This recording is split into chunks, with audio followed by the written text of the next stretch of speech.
try to send you a different. We have a quorum. May I have an approval, motion to approve the agenda, please? So moved. Second. Mayor, I Um, have an to change. objection to the agenda. Pardon me? I have an objection to the agenda.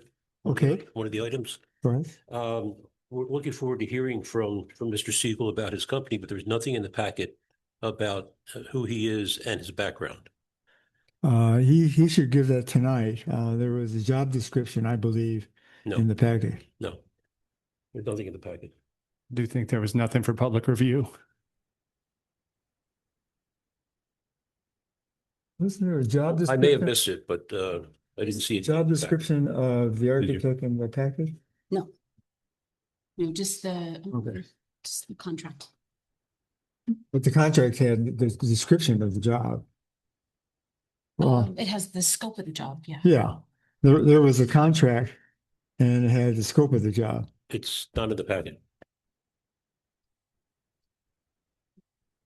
It's not under the presentations. Right. It's not in the packet at all, in the 138 pages. Probably should be under, I've seen it. Under new business, number 1. Mhm. There it is. It's on page 83 of your packet. Sorry, 83? 83.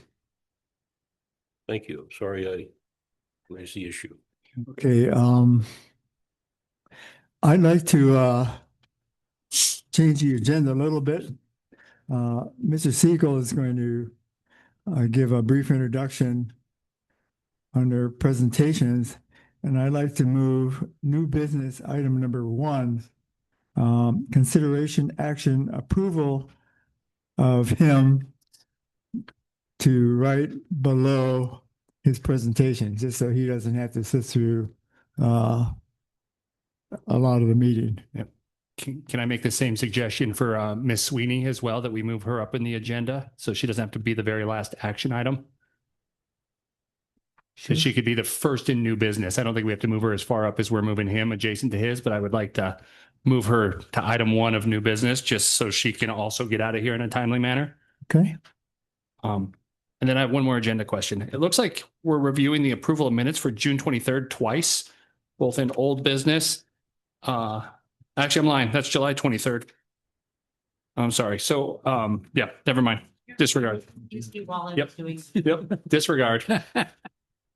Okay, so there are 2,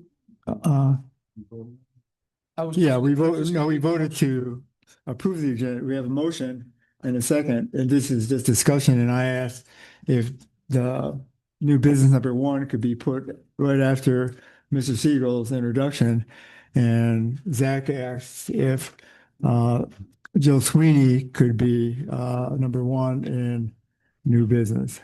With that, Mr. Mayor, I move on the agenda as amended. Second. Any more discussion? All in favor, please say aye. Aye. Approve, say nay. Motion carries. Is audio working? We can't get the audio working for that video. I'm not sure why. The audio is not working. Rudy, you just want to speak through it, or? Okay, first presentation. Okay, I'm sure you can do it.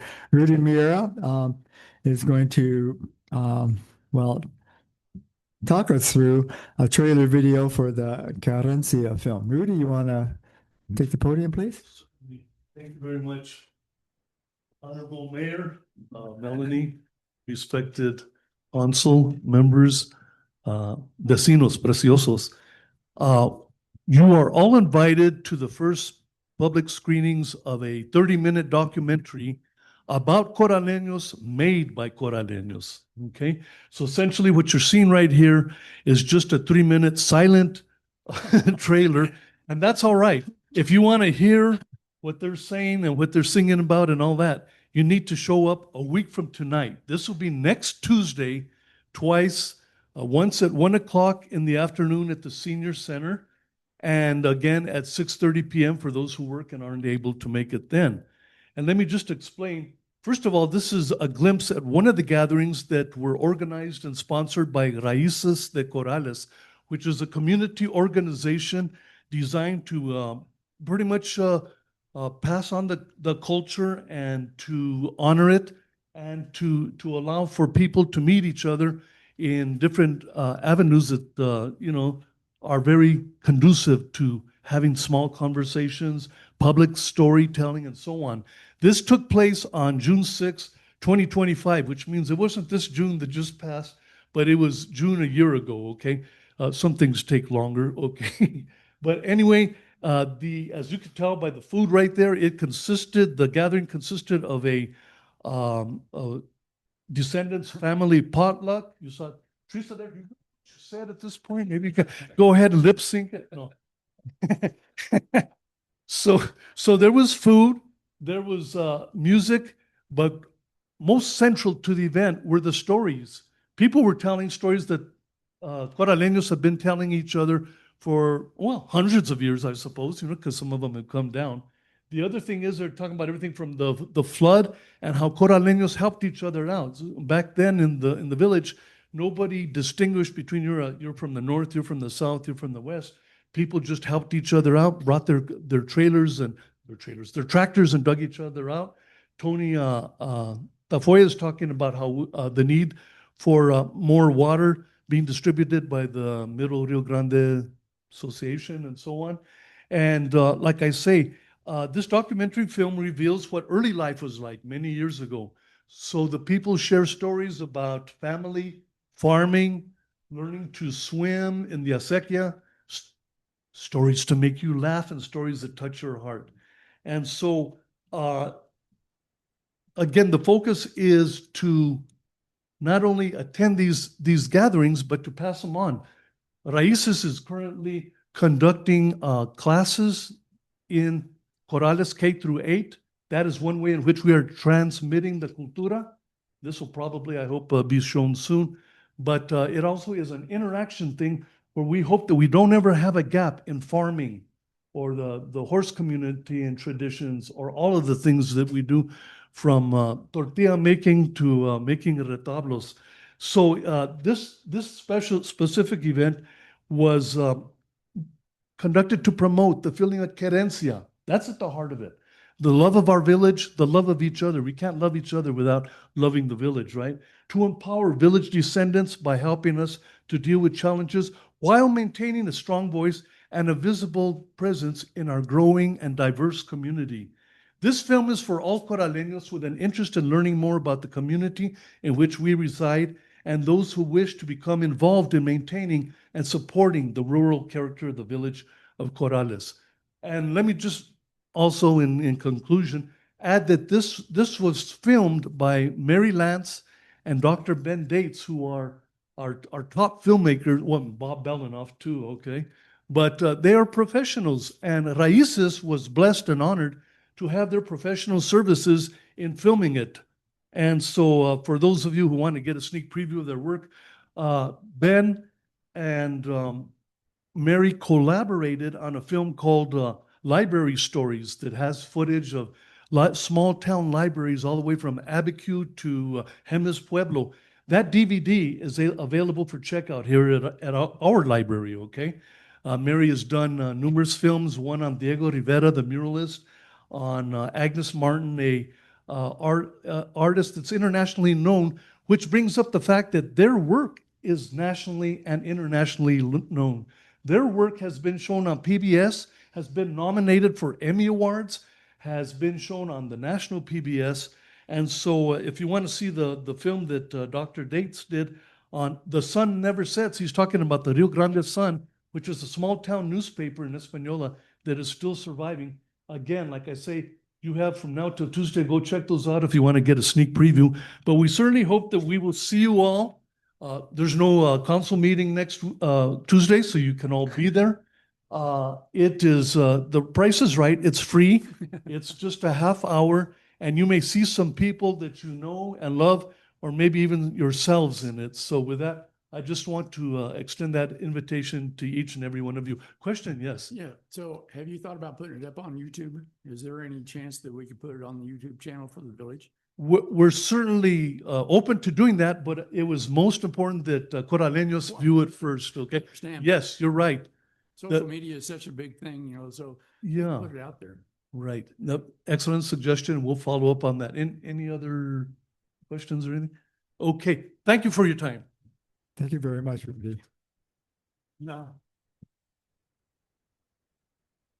Next, Jonathan Siegel will introduce himself. A little introduction before that is, for the last couple of years, there's been $50,000 in the budget to have a professional architect on call to help us advise and consult with us on different architectural planning projects.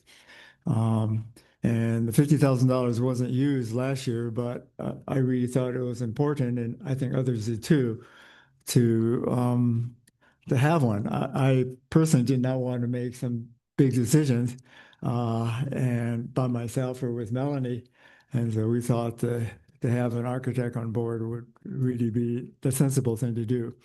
Not knowing a lot of different firms in town, I asked a handful at least of architects in the village to maybe look at the process, vet some people. And some of those architects were Helen Boyer, Rena Klein, Bill Perkins, Pat McClernand, Ed Bowles. And they vetted different firms, they vetted different people.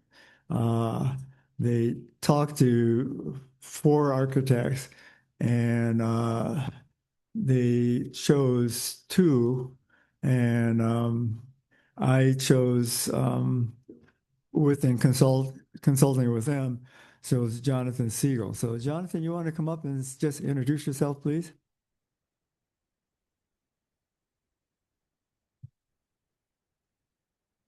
Mr. Mayor, is that working? Yes, so. And Council, nice to meet you.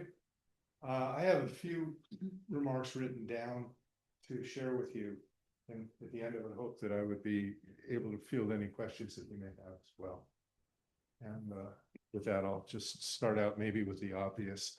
But I wrote this, that with development pressures, a constant growth with its attendant traffic concerns also ongoing, it's very wise for the village to put under contract an architect who can assist the mayor and the village council in shaping the village landscape writ large, both prioritizing work and evaluating the long-term effects of any proposals. The village is a gem. It is fragile, and any changes to the fabric need to be sensitive to the overall sense of the place. The village is still recognizable with respect to its rural roots and ties to the land. It is precious, and in my opinion, is extremely vulnerable. Architects recognize the importance of quietly exploring options, sharing with the clients all around me, the pros and the cons of those options, and finally in recommending a solution. The landscape of the public realm ought not to be left to accidental and cascading short-term solutions, but ought to be resolved thoughtfully and with a long-term horizon as guidance and vision. Thriving commerce needs to be recognized without damage, in particular due to traffic and parking. Nevertheless, sudden growth and change can frankly ruin what is now a small slice of wonderful small town life. I would hope to stay involved for 3 to 5 years for continuity and stability, although the contract you'll be looking at today is for 1 year. And I offer that warmly, and when it's not right anymore, it's over. A bit about myself and my firm. And I'll give you more on that if you'd like. We were formed in 1990, originally founded by my wife, Carolyn Siegel, who no longer actively practices, though she remains a partner in the firm. I'm an equal partner. Any work for the village will be done by me solely. We carry standard professional liability insurance and carry active licensure through the New Mexico Board. And while the bulk of our work is standard architectural project work, design a building or renovations at a given site, a significant portion of my career has been dedicated to public service, which contributes to my ability to see a broad scope of the public realm and how individual projects fit appropriately. I served 6 years on the Planning Commission for the city of Albuquerque. They call that the EPC, Environmental Planning Commission. And as a commissioner, had input on and oversight votes on zone changes and applications and so forth. 6 years of that. I served on the New Mexico Board of Examiners for Architects, which is the licensing administrative entity for architects here in New Mexico.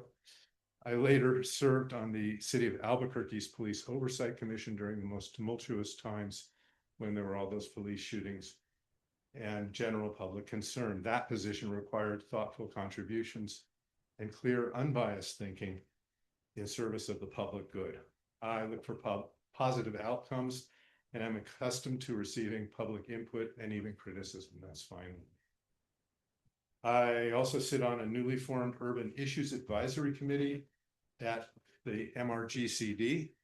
Very interesting new thing that they're forming, and that includes the scope comes up here through Corrales and on down through Valencia County at least. I'm not quite sure the borders of that. I was at a meeting with them earlier today, and they said, be sure and mention us. So I can serve some kind of conduit between them, you, them, etc., if we need to.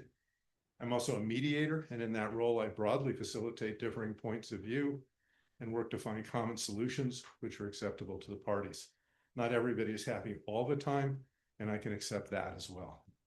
In addition, I've taught 11 semesters of design at the University of New Mexico and innumerable guest roles at seminars and presentations and lectures and the like. I also volunteer for APS if anyone's interested, and I would suggest lots of people do this. I tutor first graders in reading, and I've been a mentor for them, and also I've worked with Big Brothers and Big Sisters. A few of the possibilities I see going forward, and I'm just about done with this, don't fall asleep yet. As far as I'm concerned, council will be the driving force with the administration serving the public on agreed upon projects. I will appear before you on request. Most likely you want to communicate details and concerns through the administration, but that's between you all to arrange and sort out exactly that, how that is to work. I don't intend to be an architect for any particular project for new construction. It's not my goal of offering to serve in this role. Instead, I envision helping the village to procure services for final construction documents on any building or work that might need to be done. I would perhaps give an idea drawing for expected improvements and work with those people on scope as well and evaluate their suggestions on your behalf. Administration staff have briefed me in a preliminary session on their needs. Perhaps their reuse of the old bank building will be on the agenda as an early project. It comes to my mind that the farmers market and its location and parking can be reviewed. Integration of this use with possible agricultural center or types of facilities may be of interest, and that's really for you to tell me what we're doing and what we need, like that. I'd like to work with the village engineer to review his ongoing work for spatial and layout design issues. I love engineers. They make it happen for me. And on the other hand, I'm a designer and an architect, and I think I have something little to offer. It's a little bit of salt, pepper, and cayenne and such like that on top. I'd also like to meet with the State Department of Transportation for a listening session at least, with an eye to possible improvements to Corrales Road, to make it safer and perhaps to find ways to augment landscaping. Bike lanes and pedestrian safety would be my highest priority beyond simple traffic issues. Those are some of the thoughts that have come to my mind, but I feel like I'm ankle deep, toe deep right now in having driven up and down and walked a little bit and thought about it a bunch. And with that, I'll stand for questions. The one other thing that maybe is worth noting, it wasn't in my notes, but just a ton of my work has been on rural health clinics, and doing so, I've been especially involved in towns from Raton to Tierra Amarilla, Abiquiu, El Rito, Ojo Caliente, and others. So a huge focus in that dimension and direction. So the scale of this feels very nice to me and very worthy. So Thank you. Thank you, that's John. a Any little about me. questions for Jonathan? Council Burkett. Thank you, Mayor. So comment and a question. So the comment is, I mean, your resume and your wife's resume, to be honest, they're both incredible. You guys have great service. You look very well qualified. I think you would be a fantastic fit for this position. I'm hoping we get to the point where I can vote yes on that because I do think you would be a great fit. I have questions though, and these aren't for you. These are for the administration on the process from a procurement and a transparency standpoint. So I learned some things in the past few minutes that I learned the names of the people that are on this unofficial committee. I learned that they interviewed people on the village's behalf. I learned that they sent 2 names to you and then you picked one. And I am very concerned that all of that is out of alignment with state procurement code. So I'd love to hear a little bit more clarity on what that process looked like. Because to me, it feels like we've strayed very, very far outside the lines. Yeah, my sense is I get to nominate somebody and you approve. I'm not sure, I don't know if there's any formal process of how I nominate somebody. And not knowing a formal process, not having, and it wasn't an official committee, they just happened to be 5 architects that I've known in the village. And I asked them, could they help me vet some firms or people? And so they helped give me some direction. And yeah, I So I think picked 2 and I chose one. And so that's surprising. I wasn't told that this is illegal, that is abnormal. I'm not sure there's a process for my appointing or nominating people for committees, commissions, and boards. I talk to people. I make the best decision I can, and that's basically what I've done. Okay. Yes, Councilor Murray. Well, I was just curious about legal's take on this. Does legal have an opinion about how this was selected, how this particular firm was selected? Mr. Mayor, Councilor Murray, I don't know of any situation in which a group of private citizens was just picked by mayor to evaluate prospective contractors for local government. I did spend a lot of time talking to the mayor, to Melanie and Tanya, who is our chief procurement officer. In procurement, generally competitive procurement is the gold standard. It's the default.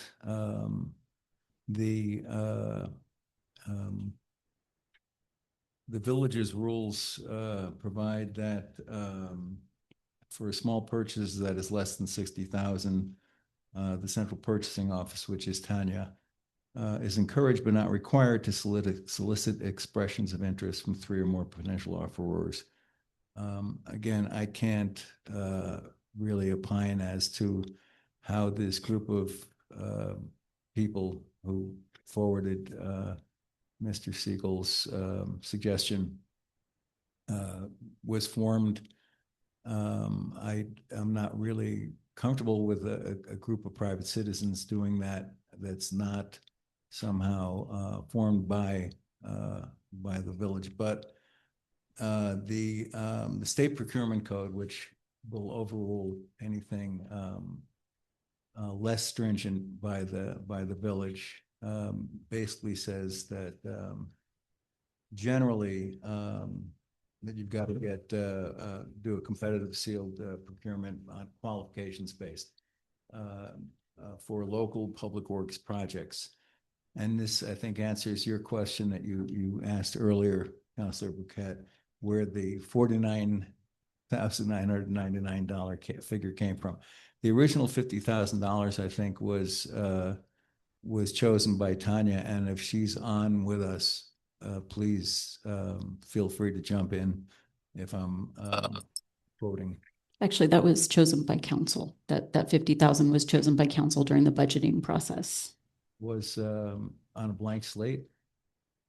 Yeah, council asked us to add that to the budget, I believe, 2 years ago. So that's been in the budget the last 2 years. So it was before we had chosen any architect, that 50,000 was already budgeted.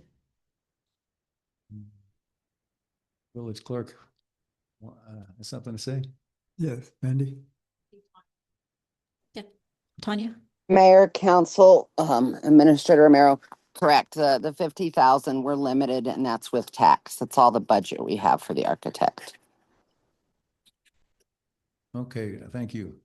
The definition of a local public works project for purposes of the village's rules and the state procurement code is a project of a local public body that uses architectural or engineering services and requires professional services costing $50,000 or more. That's why $49,999.99 does not have to follow the competitive procurement rules because it is not a local public works project.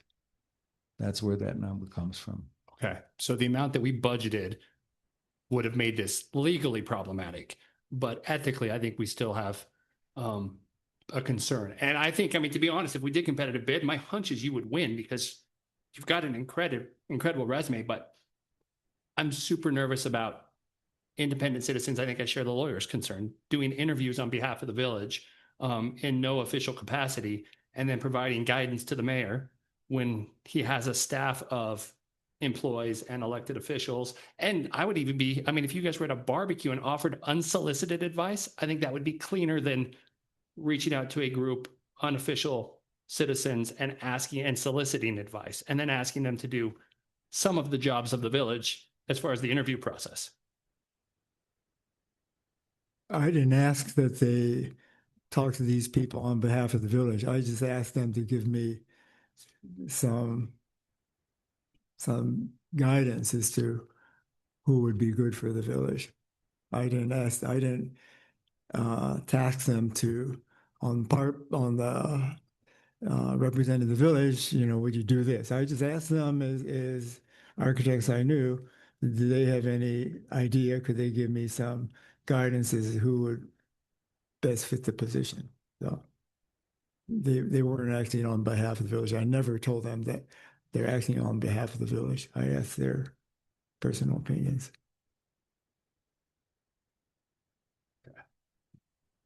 Councilor Murray. Thank you. So, Mr. Siegel, how big is your firm?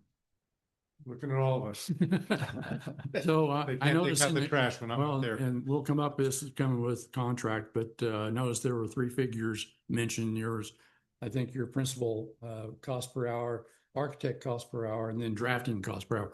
So if you're just a single person, how are you breaking that out in terms of contract, for us? Right, and it's a fair question. I've also worked for significantly larger firms. I've worked on high rises in California. I've worked on multi-block developments in a small town called Jerusalem in the Middle East and other really big projects.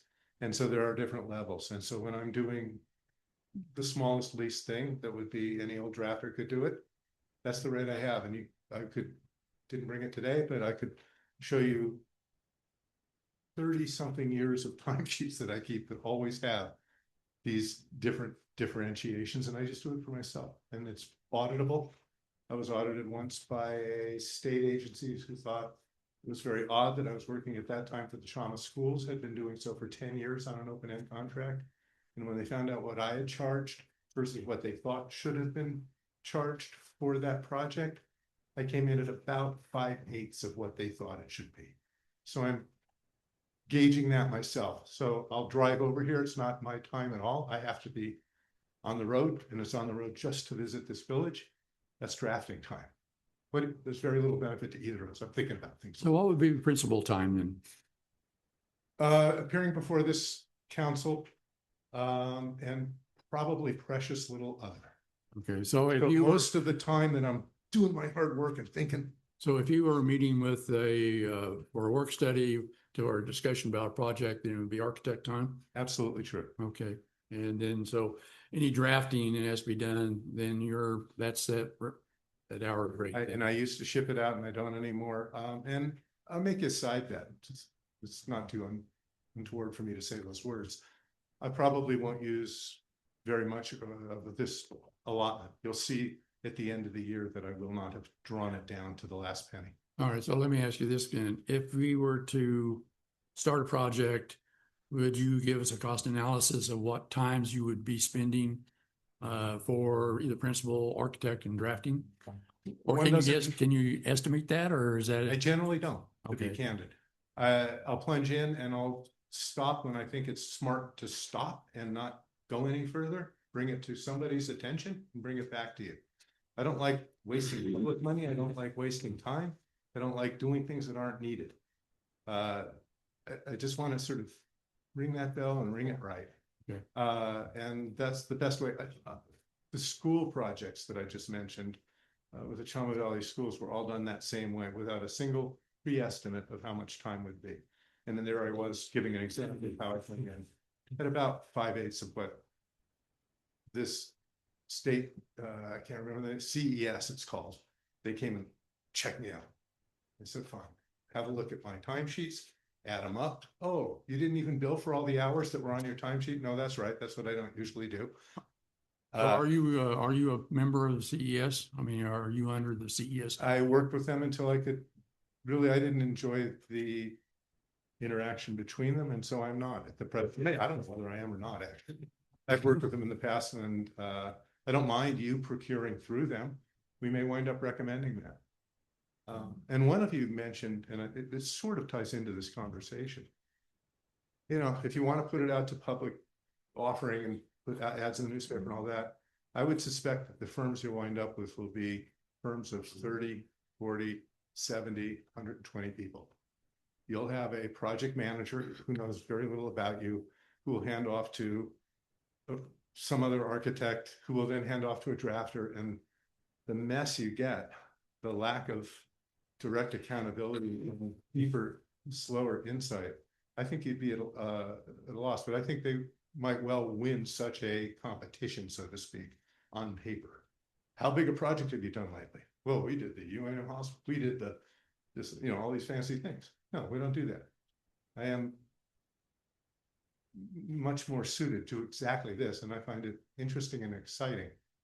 I'm a little nervous about it. I wonder what I'm gonna. I feel like the dog that chased in a pickup truck. Now I got what I want. Yeah. Thank you, Mayor. But the point being, one doesn't know what one will do until one does it. Thank you, Mayor. I appreciate that. Councilor Woolman. Thank you, Mayor. First of all, welcome. Thank Thanks that you're here. And I apologize for overlooking in the agenda discussion. We have a group of volunteer architects that has been working for several years and trying to figure out how this rule setting that this council has approved purchases of properties over the last several years and how to bring all that together. We're not looking to build a UNM hospital. You did mention the bank building, and that's a kind of a critical right in the center of things. But what we're really looking for is someone who can present a comprehensive plan to best use the properties that we have, how they can be integrated into a cohesive, walkable plan for the residents and for visitors. Do you have any examples of actually working, not necessarily in building projects, but more so in that kind of comprehensive look at a downtown or a community? A few years back, we did a village center for a town down the Rio Grande called Veguita. It's an asterisk of the town. And that included senior center, ambulance, library, childcare, fire department, and I'm forgetting somebody, did I say health already? A health clinic. And I think maybe one more use. And it became maybe less those, and it became instead all the space in between. Right. So we wound up designing, we got to deal with parking, and that was hard, and keep that from ruining the place. So we wound up with a gazebo and a market area in the middle, and it became much more, architects talk like this. It became more about the negative space, the void, the spots between. So buildings shape this air.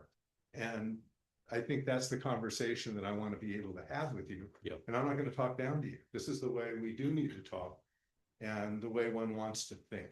And part of that could be parking, can be trees, can be safe walkways, can be the comportment of buildings which shape those spaces. All the above. Yeah. So there's quite a bit of that. Would you be open to talking with that architectural group of retired architects from the village? Yeah, but I want to emphasize that I think I need to be taking my cues from you. Yep. I don't mind talking to anybody, but I also don't want to backdoor anybody or Sure. go sneaking around. So I just want to be straightforward about that. I don't mind talking to anybody. I ran into a village resident or some guy who'd been farming out here at a meeting earlier this afternoon at 3. We were talking, he says, I'll see you in Corrales someday, because I told him I was coming down here. And you know, he said, sure, but I said, we can talk, but you're not going to tell me anything to do. I'll listen and we can talk. And I'll That's, hear you. yeah. Yeah. I mean, they've done And that would be the best way for me to be able to live here. I don't live here. I live incidentally in the North Valley, where Candelaria runs down into the river. So I'm a valley kind of guy, but I'm not from this part of the valley. They've done a lot of work in the last several years, and I think it might be valuable just to listen and talk and see what they've done. I think you'll be really much better served by a firm at the scale that we're at, than I'm at. And I just want to sort of roll up my sleeves and get at it. And I don't know what I'll do next. Yeah. And when I'm in a conundrum, the likelihood is I'll probably bring to a study session or some other mechanism that you say, Yeah. 2 or 3 or more alternatives. We'll knock those around for a while, and we may need to have a second meeting a month later and see how they refined and see how it went. And I'm not here to say that it's right. I'm not going to jam that down anybody's. Well, one of the things I think is important that we've tried emphasizing over the last several years is transparency and involving the community.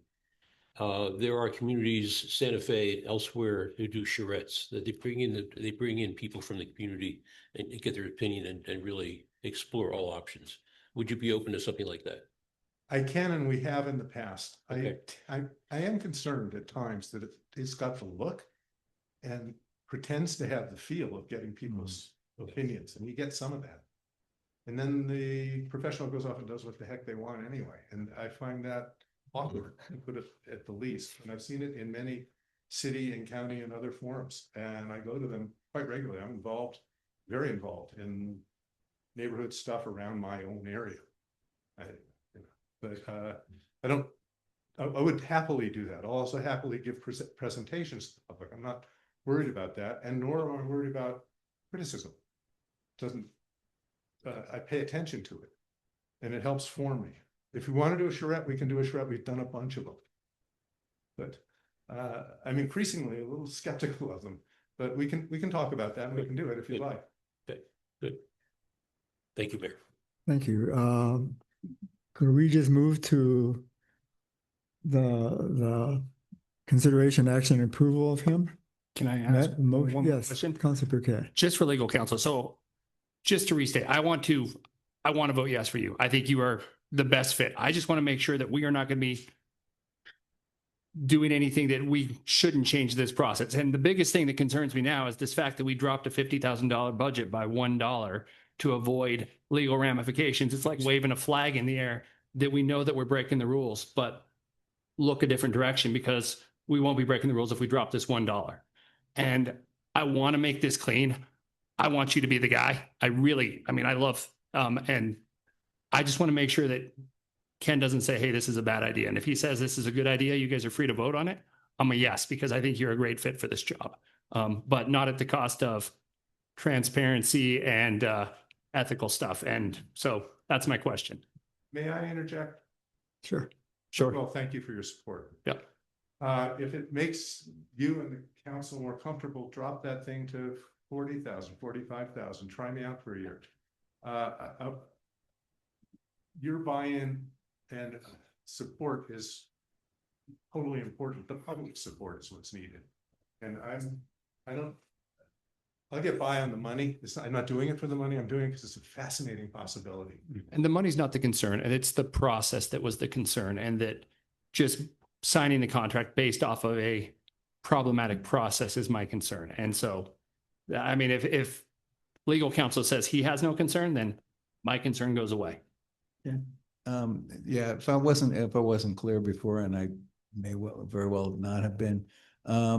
Yeah, if it's below 50,000, it does not need to go through the competitive procurement process. And yeah, there are a lot of dollar cutoffs. You know, the small purchase exemption in the procurement code generally is $60,000. So if you do a contract for $60,001, then you've got to go through other procedures. So yeah, I mean, to limit it to $49,999, I don't think is a feint and a dodge. It's what the statute allows. Councilor Murray. I think that the past administrations have done this before. I think that they have submitted contracts to us under the guidelines that you have stipulated, Mr. Singer, that it is below a certain amount. They don't have to go out for a bid. And so I don't oppose this. Now, I mean, it's been done in the past by this village, and I think we'll probably continue to do it in the future.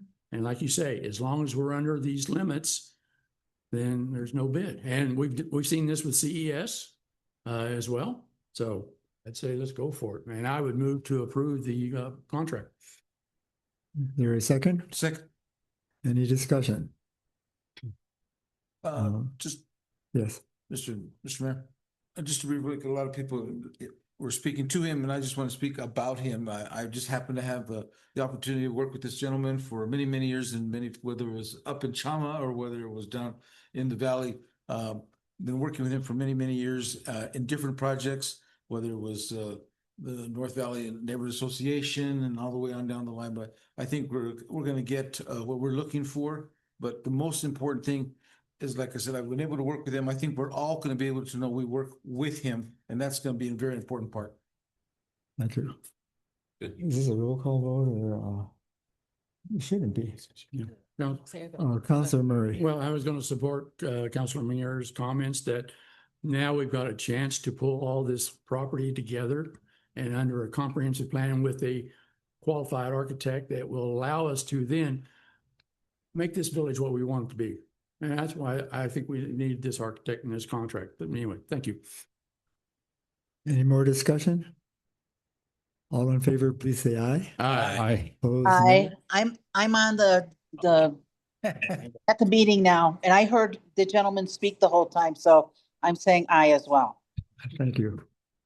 Okay, motion passes. Congratulations, Jonathan. Welcome aboard. The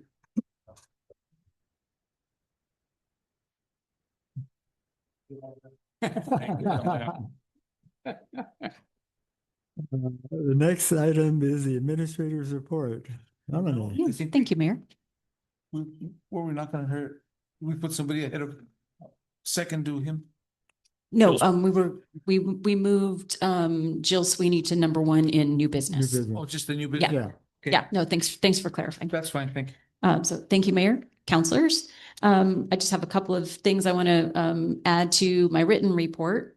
So first of all, I would like to send a shout out of thanks to the fire department. They helped the citizens that went out when they cleaned up along the riverbanks a couple of weeks ago, and fire helped haul off all of the trash that they gathered. So thank you, Chief, to you and your staff for helping out with that.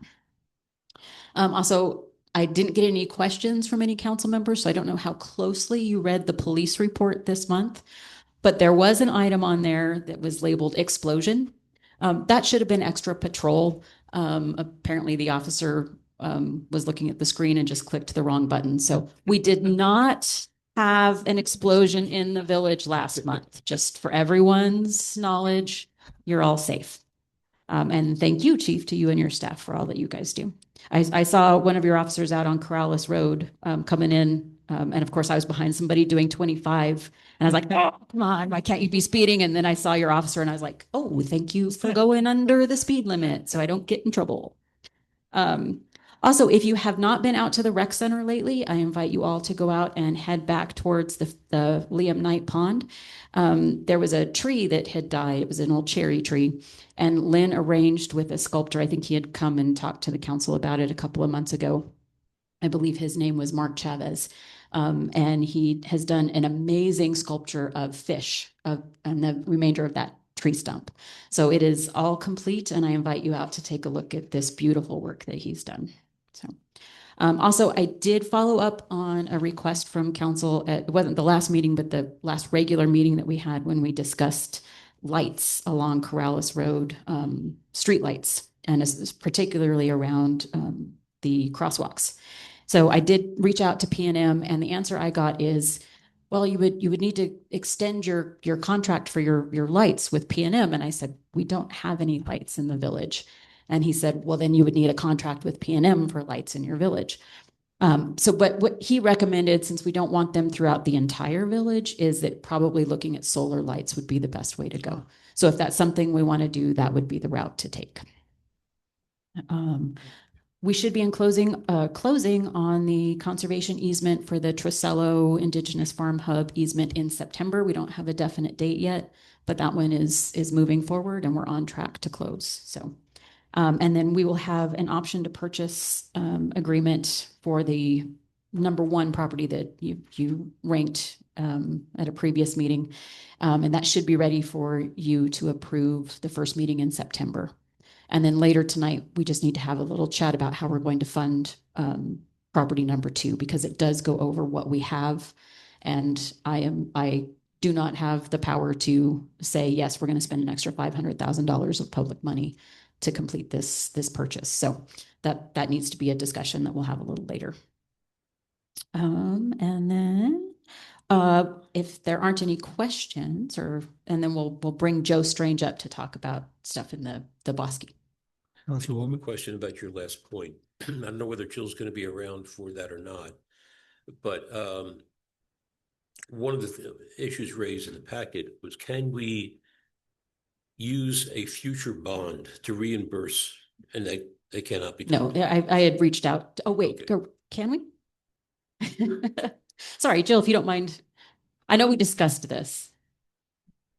Mayor, the council, my lawyerly answer will be, it depends. Okay? Which is the truth. So, yes, under certain circumstances, you can use future bond money to reimburse yourselves for qualified expenditures, but you must have in place a reimbursement resolution, which would be something that we would help you with, and that reimbursement resolution under the Internal Revenue Code has specific parameters, right? A look back period of, yeah.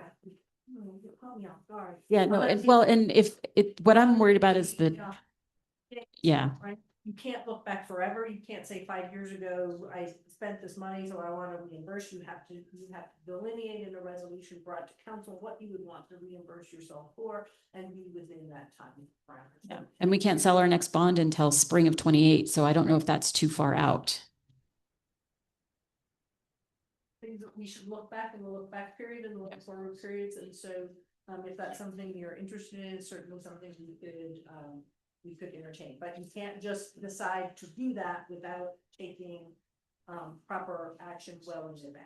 But if we pass a resolution indicating that, and not in this language per se, but we're a little bit short on what we want to purchase, but we want to use the bond that unfortunately, there's no guarantee the bond will pass the voters, but based on historical reference, it probably will. So even though it may be longer than 180 days or 6 months or something like that, if we say in a resolution, this is what we want to do and why, and within, let's say, 2 years, would that possibly be sufficient?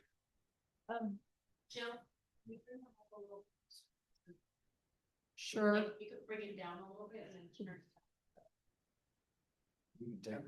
Yeah, just take it out of the hole. Sorry about that. I'd want to check the code But certainly you could pass a resolution like that. We would just need to be watching to make sure that if it needed to be reconsidered or extended, to be considered within the IRS timeframes, that we would do that. Okay, great. Thank you. And sorry to catch you off guard like Yeah. that. And along those lines, the LGIP is at a balance of $4,229,465. And that is where we'd reimburse the LGIP, perhaps. Yeah. So- Yeah, we could spend the money from the LGIP. Real quick question on that one. These bonds, similar to or school bonds, a little bit different because school bonds you usually can do what we're just talking about. Are school bonds any different than what we're talking about now? No, if I'm following your question properly. No, a school bond, you'd have to do the same thing, right? It's an internal revenue, there are internal revenue code rules that require a reimbursement resolutions, what's the technical term? If you are going to reimburse yourselves for money that you spent that you want to pay from future bond proceeds. Those are the rules that apply to all tax exempt bonds under section 103 of the Internal Revenue Code. So in that way, yes, similar to schools that issue general obligation bond. Right, or unspent monies. Okay, thank you. Councilor Burkett. Thank you, Mayor. So questions about two things. First one is the Gonzalez site development plan that's being heard tomorrow. I went out and walked that yesterday. I believe it was yesterday. They all blur together. But I have significant concerns about the ADA component of that. So the handicap parking spots that we are saying are the closest parking spots are somewhere between 180 and 200 feet. Most of it is gravel from the parking spots. They can't be seen. The restroom can't be seen from the parking spot. So if there's a caregiver, they would not be able to see the person at the restroom. And the route of the parking or the route that they would have to take is problematic. So Department of Justice says accessible parking spaces and required accessible routes should not be located where individuals with disabilities do not have to cross vehicular paths or pass behind parked vehicles.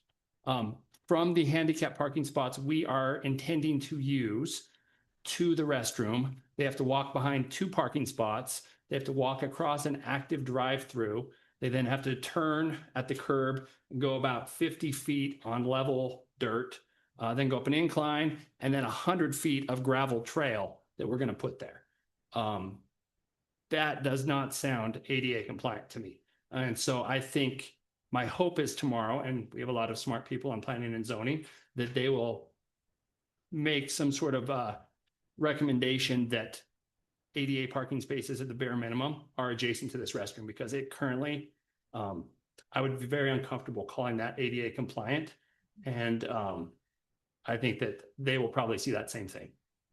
The second thing is there are pictures floating around on the ditch of like some of the scar of trees coming down and stuff, and it looks terrible. I mean, I agree with everyone that it looks really, really terrible, and I'm hoping it comes back quickly. My hope is that at some point we can again explore having a plan down there. And I know that's a scary word for a lot of people, but plans can be protective as well as do other stuff. And I think had we had some landscape planning in place, that there would have been different guardrails with what was happening down there. I still think certain projects would have had to happen. But the project happened. The goals got accomplished. But we had no guide rails to protect certain trees, to protect certain parts of wetland, stuff that having a plan in place. And it's not the plan that we all saw. Nobody liked that plan, but having some sort of plan in place will be beneficial in my mind. And Joe will talk a little bit about that here in just a minute, about some of the work being done in the interior drain area. Councilor Murray. Thank you, Mayor. So also when you were talking about Easy Fiber, seemed like there was a phone number left out. Yes, thank you for bringing that up for our code enforcement officer. So the phone number to reach our code enforcement officer, Dennis Adil, it's 505-273-0143. And my apologies for that. I had gotten sidetracked, went to look it up, and then thought I had finished that, and I had not. Councilor Waldman. Thank you, Mayor. Melanie, first of all, thank you for follow-up on the Salsy Park and the AI research. I appreciate that. But I'm curious as to why EMNRD is involved with the approval of Salty Park process. They're the ones that are administering the grant for us. So when it comes from the Land and Water Conservation Fund, it goes and the state, they're the agency that. Okay. Yes. Okay, great. Thank you. Yeah, you're welcome. All right. And if there's no other questions, I'd like to invite Joe Strange from the MRGCD up to address some of these concerns about stuff along the interior drain and other areas. And Joe, would you be able to share with the council at the irrigators meeting that was held a couple of months ago? Jason Kasuga brought up the fact that agriculture is no longer the largest water user. Could you just mention that a little bit? Thank you. Moto, council members, thank you for having us. My name is Joe Strange and I am the Bosque Management Coordinator for MRGCD. My background is in wildlife biology, specifically dealing with endangered species habitat. So that's what I do. I deal with primarily with habitat protection of habitat, support of habitat for endangered species. So Bosque is my primary focus, but also I do review projects in areas that are considered to be a habitat threat, considered as part of our operations. So what Melanie is talking about is the World Wildlife Fund just released a report in which they looked at water usage through New Mexico. And if you focus in specifically, they broke it up into 3 sections: Northern New Mexico, Middle New Mexico, Southern. So we fall into the middle reach. And the Middle Valley, the highest user of water in the Middle Valley is no longer agriculture. It's no longer the public, it is the bosque.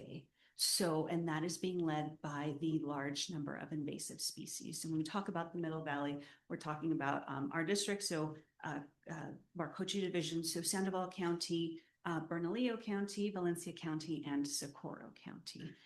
As we look at our drier conditions, drought conditions, lack of monsoons, the worst snowpack that we've had in recent history, obviously those droughts, the conditions that we have, the stressors that we have on our system are highly increased. And so when we look at reports that are saying one of the biggest users of our water is a system that is currently inundated with invasive species, a priority for us is to remove those both in the bosque and when we look at our drain systems also, because the systems are there to move water. They're a facility to move water for irrigations. That is part of our tradition. It's part of our history. It's part of the financial sustainability for a lot of our community here. So I know there is, when we look at I look at this 2 different habitats. We have the bosque, which is, our active floodplain, and it supports the river, but it is also where we are supporting habitat, where we support the endangered species, where we have those protections.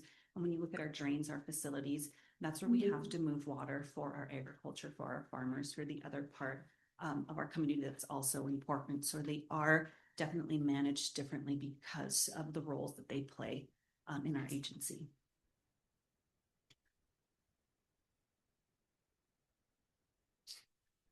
I have a question. We're talking about reducing invasive species in, say, the Bosque and maybe other areas.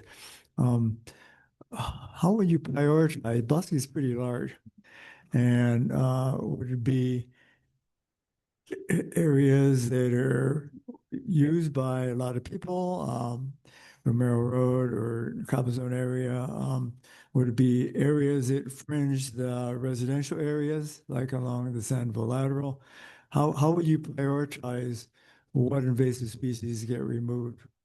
So our prioritization for the invasive species is going to be the big 4. So we're looking at the Russian olive, salt cedar, Siberian elm, and then the Ravenna grass, which is what we're looking at. We're not dealing specific. When we get into our weedy species, your tumbleweeds, your kochias, we'll do goat grazing. Then that's usually an aftermath of a treatment. And then even with Ravenna grass, we experimented with 3 different options. We can remove them by hand, we can goat graze them, or mechanical removal.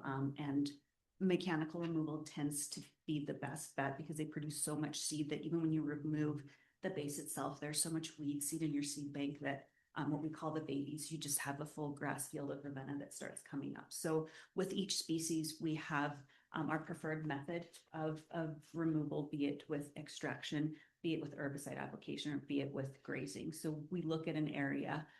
When I look at all 4 counties, we can't work on all of it all at once. It's impossible funding wise, and then just industry wise, we don't have the manpower to do it. So our goal currently right now is to do about 1,000 acres of treatment a year, and that includes retreatment and new acreage treatment. And so for this year, we did start the project here in Corrales, which is 100 acres. And that was 3 different sections. So we have the Alameda section, which starts at Alameda and goes back to just north of the Cabazon trailhead. And then we have the Romero Road just south of Romero and just north of Romero, the Harvey Jones. And then we do have obviously what's going on just north of that, which is the River Mile 199 and the Siphon.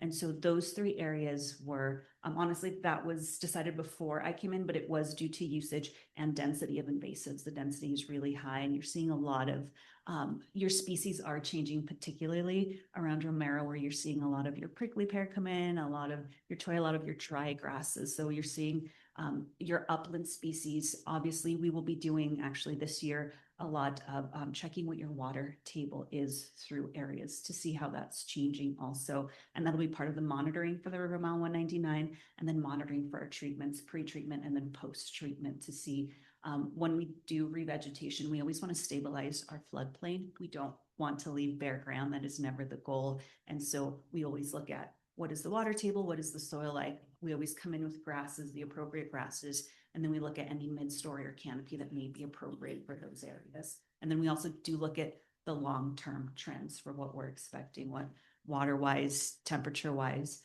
it's not looking great. So are we going to be putting a bunch of cottonwoods in these areas?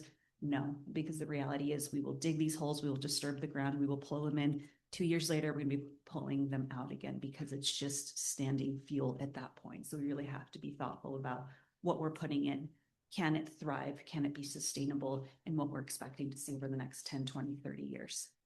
Now you have several, or MRGCD has several monitoring wells in Bosque already. What's been the trend of the groundwater in those monitoring wells? It's dropping.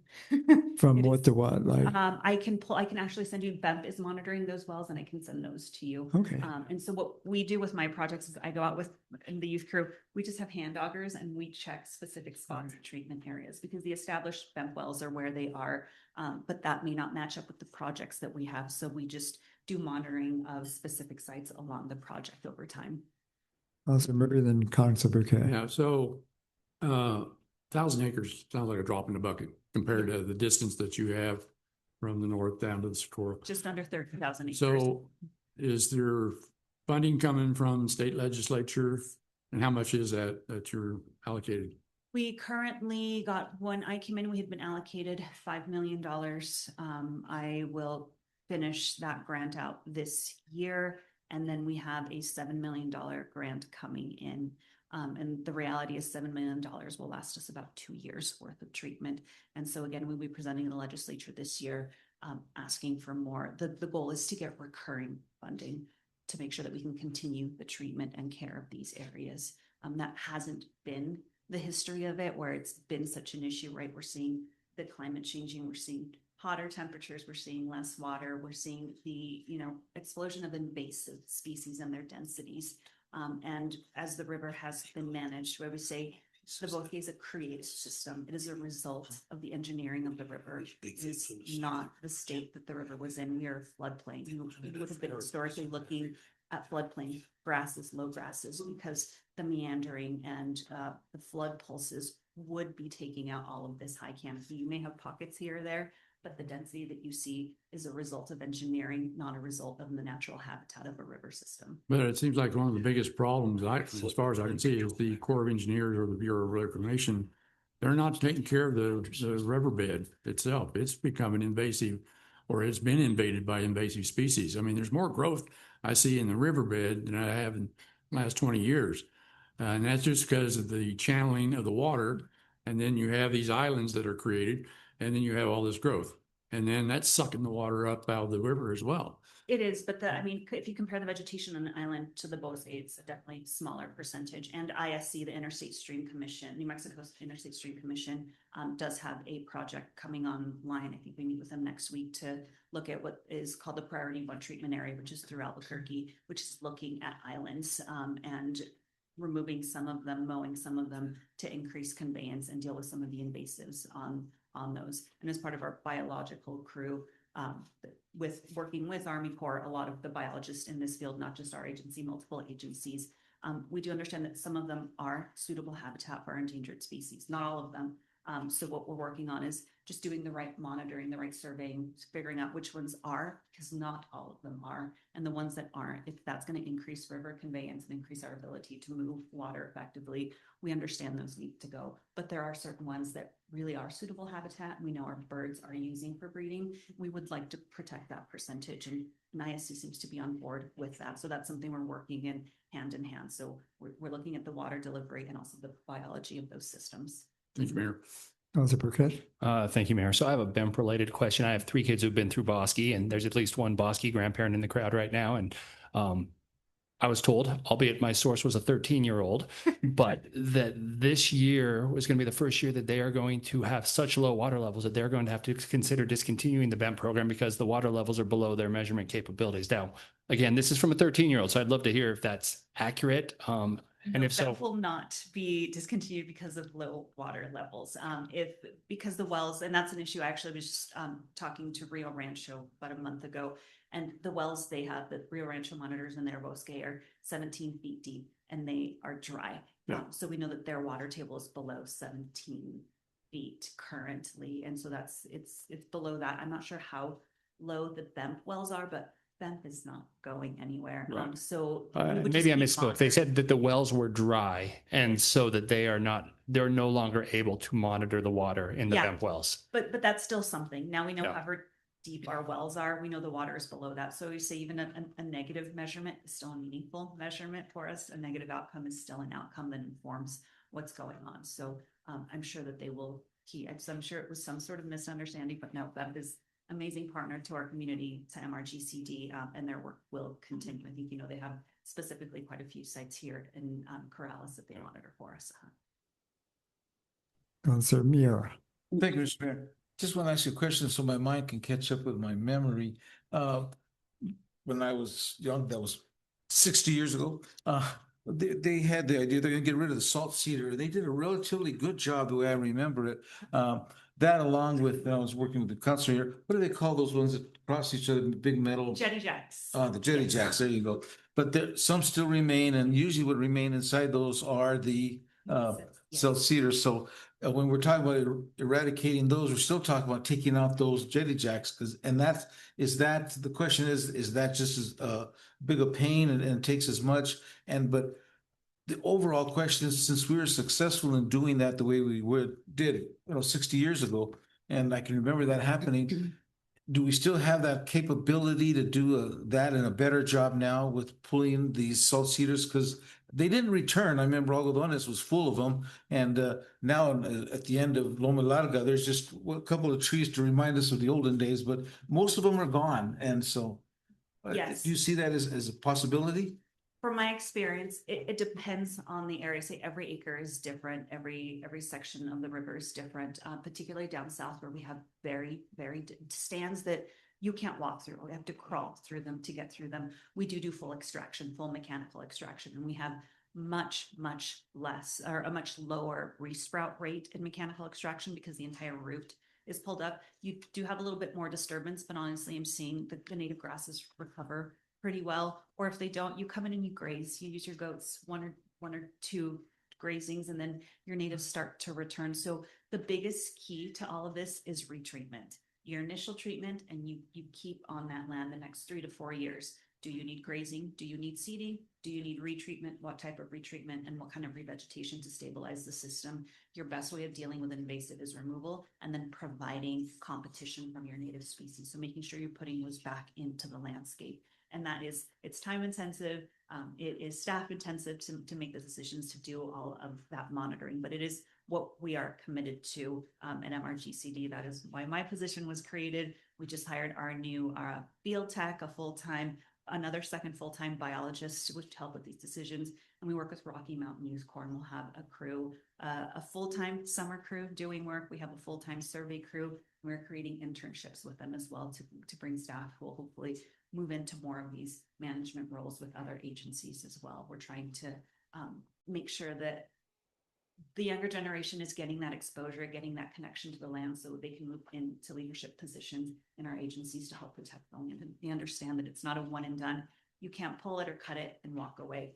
That's step one of the next 10 steps. And the reality is 8 to 10 years, we'll probably have to come back and do a full retreatment in that area, right? This system is not static. It is living, and we are connected to so many other systems. The pressure from the bases will always be there, and it's just going to be trying to deal with them, to maintain them, to manage them. And that's where vegetation management, I know sometimes isn't what we want to hear, but when you have a fire, if you go down south, I've been on the ground when the 400 acre fires are happening, and it hurts to watch it burn. Your soil is burned, your canopy is gone, everything is gone. And what we're trying to prevent is that, because there definitely isn't a difference. In Albuquerque, they'll have half-acre fires. In Los Lunas and Belen, I'm having 300-acre fires. You want a system that you can control in a half-acre fire. That's what you want. That is manageable. It protects the system. It protects the community. But that takes work, and that takes crews, and it takes all of the efforts that my agency, I think, is putting forward to protect that and keep that from being the future. It may not look pretty when we first come in and clean it, but that's the system. I would say you clean your house. When you start cleaning your house, does it look good at first? It looks worse. You pulled everything out. You got to go through it. It's kind of a mess.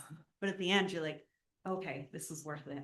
I've got a minute. And the bosque is the same way. We have to pull those out. You're going to see some bare ground. You're going to see some stumps. But that's the beginning process. We're not done. We're going to replant. We're going to retreat. We're going to bring that system back. A healthy floodplain is what's going to support our river. And that's our goal. That's why we exist. Water management and support of the community through water and agriculture. Thank you. Any other questions for Joe? Councilor Murray. This is a what if question, and I'm sure you can't answer it either I because, try. well, so I'm on the Water Resource Board for Mr. Cog, and we've had a couple meetings where Norm Guam has come before us, and he's always telling us we're in deficit, way in deficit, and we're coming close to being out of compliance. And my what if question would be is if the compact fails to deliver to Texas what we promised we would, and we have to go into mandatory water restrictions, does that put you out of business? No, because we would have to manage those restrictions. So we're currently at 136,000 acre feet deficit. And I believe it's 200,000 feet where the lawsuit would be triggered. So yes, there would obviously be repercussions to reaching that max. And no, we would have to, whether water is being moving through the drains, we're trying to get our low flow channel back, which is another way for us to move water efficiently during low water years in our southern reach or through the river. We would still have to, we do the agriculture, but also it's running through our river system. So we would work still with our federal partners to make sure that water is moving for delivery. You don't think they could take the trauma water altogether and say, we got to send it all down to Texas? That because we don't, the lawsuit would be new. It would be unprecedented. We don't know what that would be. Yeah, I understand. And Norm was saying that, yes, you're looking at years of litigation, and then whatever comes out of the federal courts, they're going to mandate that we have to comply. And that's what's scary to me, is having that mandate come, because I don't think the people really in the residents, maybe in the village or even in Albuquerque, understand the dire straits that we're in. And we're just sucking more water right out of the aquifer. And it's getting bad. Absolutely. Yeah. Even when we talk about, right, we deal with surface water, but your aquifer, it's all connected. You know, you're looking at the same glass, whether you're drinking it from the top, putting the straw to the bottom, we're looking at the same glass of water. Also a problem with the invasives. They're a phreatophyte. So meaning their root systems are tapped into the groundwater. They're pulling water just as much as they're taking it from the river system, the rain that comes in. They're pulling that water, even when it's not here. We're seeing our water table drop, and they are part of that problem as well. So yes, we don't know what's going to happen. Is it going to be bad? yes, is it gonna hurt New Mexicans? Absolutely. So our goal is to do what we can, anything that we can, to reduce those. So what are we looking at? You know, if we know right now that the Bosque invasive issue is a problem that's reducing water, we see if we can put 10 to 15% more water back into our system by reducing invasives and bringing sustainable native habitat back. Obviously, that is an easy fix for us. We can't fix snowpack, we can't fix monsoon, but this is something in our wheelhouse that we can work with and start putting back into the system. So that's what we're doing. Thank you. Thank you, Mayor. Any other questions for Joe? Thank you very much, Joe. Appreciate it. Yeah. Thank you. Next item is Main Street's quarterly report.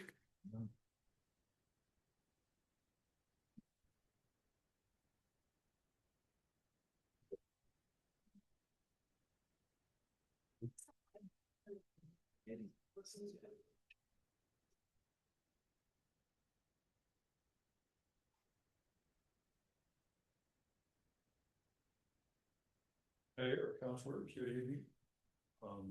What here to answer questions about our quarterly report, which was for the fourth quarter of our fiscal year, which ended June 30th.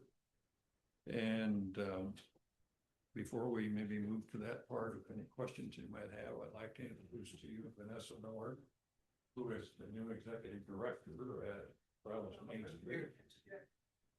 Vanessa Miller, who is the new executive director for Corrales Main Street.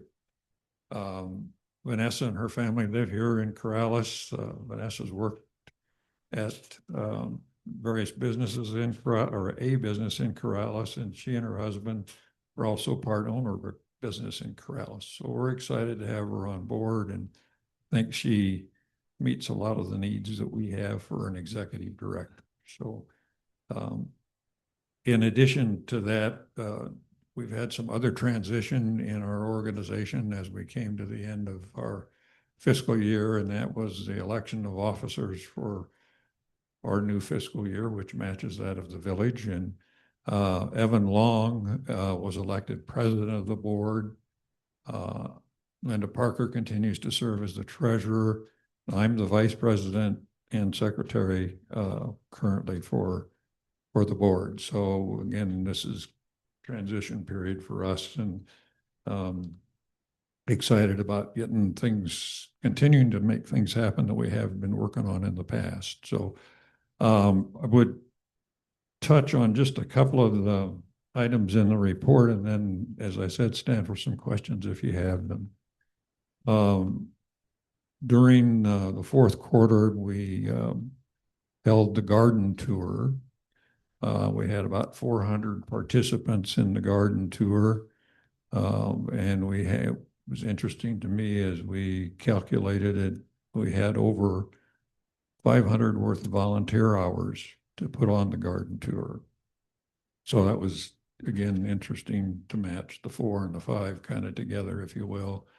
And I don't know that that's ever happened before, or that we've really checked that, but the garden tour was considered to be a great success, and was primarily on sustainability and how to better use water, as we've been talking about this evening from various other speakers at the council meeting. So we felt very pleased with the results of that effort and the education that we were able to provide folks about, again, sustainability being the primary project. So on the report itself, this is the second quarter that we've had the revised report format and the condensed version, and hopefully we're getting the information that you would like to have, but are willing to sure stand for any questions that you might have or comments. Councilor Murray. Thank you. So this is more to Melanie. Are we still meeting this Thursday with the New Mexico Department of Transportation? As far as I know, they have not canceled on us yet. So that'll be fingers crossed. Yeah. in the morning after dinner, isn't it? Yeah, I believe it's at, I want to say 10 o'clock. Okay, so I was curious, Jim, if the PAR was, you're going to be present for and talk with DOT about the PAR. Oh, yeah, plan to be at the meeting, yes. Okay. And I think Vanessa will be there with, Has there been any changes or since, I mean, it's been what, 4 months, 5 months that we've had a meeting? yeah, yes, I don't have any update. I've not spoken with anybody or received any information from anybody at DOT with regards to the pedestrian access route. So, But the cost has probably gone up. yep. Okay. Thank you. Any other questions for? Also, Cindy? if I may, just real fast, Mayor, I did notice on the Corrales Main Street website, you have your minutes on the website now from your meeting. So thank you for doing that. Correct, yep. Okay, well, Any other questions, comments? Again, we're glad to introduce Vanessa, and Vanessa, what do you want to say? Yeah, I'm excited to be a part of the community again. I've lived here for 10 years. My kids go to the school here. They play soccer in the village. So we love and cherish this place, and I just want to be involved as much as I can to help it continue to grow. So I'm excited to be here. Thank you. well, thank you both. Thank you, Vanessa. You. Next item is a Corraleños Forum. This session is for informational purposes only, not for discussion and debate, to inform the governing body of an issue or concern that will not be addressed on the agenda during the business section. There will be a 3-minute time limit for each speaker. How many speakers are there, Mandy?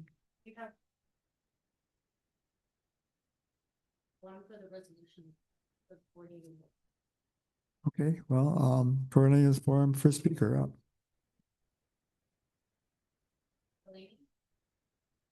Get back, turn your phone. Sure.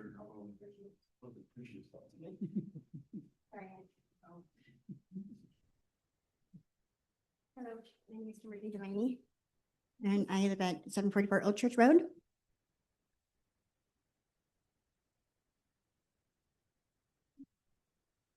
And I am here tonight to address what I believe to be false and misleading information that was provided to the council and the village of Corrales by Pamela Whitney, our neighbor, and her daughter about the debris and vehicles on our property. I'm especially concerned about the allegations if they were used to move forward with the lane and clean, even though the property was previously inspected and passed inspection. First of all, the 4 vehicles remaining on the property out of 20 are they want them to be removed, saying that they're dilapidated, but they are not dilapidated. They're complete registered vehicles. Some may need minor mechanical repairs, such as like a fuel pump or an alternator, but that doesn't make them dilapidated or abandoned. They're all complete. There's no tires missing on them or anything. They're not rusty. They're perfectly fine cars. Mrs. Whitney also claimed that we've been bringing dump truck loads, not just truckloads, but dump truck loads day and night on our property with metal on it and debris. Honestly, that's not happening. If she's considering, I don't think she's considering that we have a whole property on the other side of the ditch that we're trying to clean up as well. So maybe we're bringing stuff over there and then we're going through it and then taking it to where it needs to go. As a matter of fact, there's less stuff on our property than there was since the walkthrough, because we have been continuing cleaning up the property. We've gotten rid of 3 more cars that were not registered, a truck, and we made several loads, dump loads to the dump and also to the metal recycling facility. So I don't know where she's getting that information from.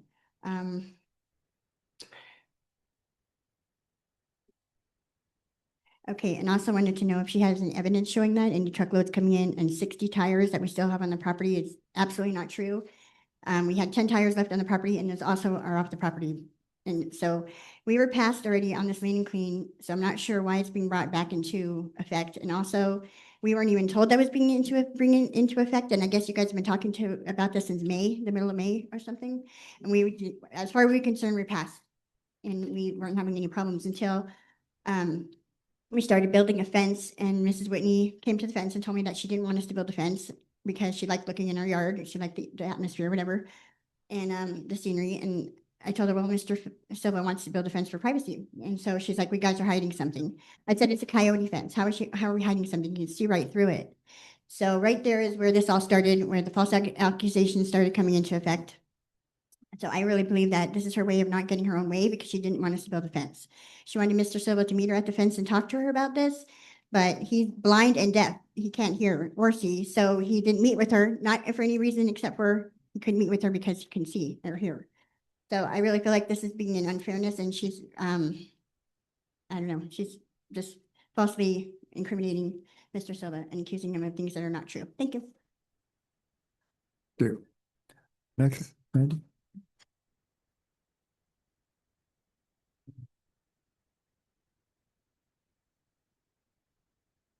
Hello, good evening, council members and mayor. I too also reside at 744 Old Church Road, and I've lived there renting a room from Mr. Silva for a few years, on and off. And I was there at the beginning of this clean lien resolution before everything ever started. And the property has been there in the village for a long time, and it's accumulated a lot of debris and possessions from the owners over the period of 100 years.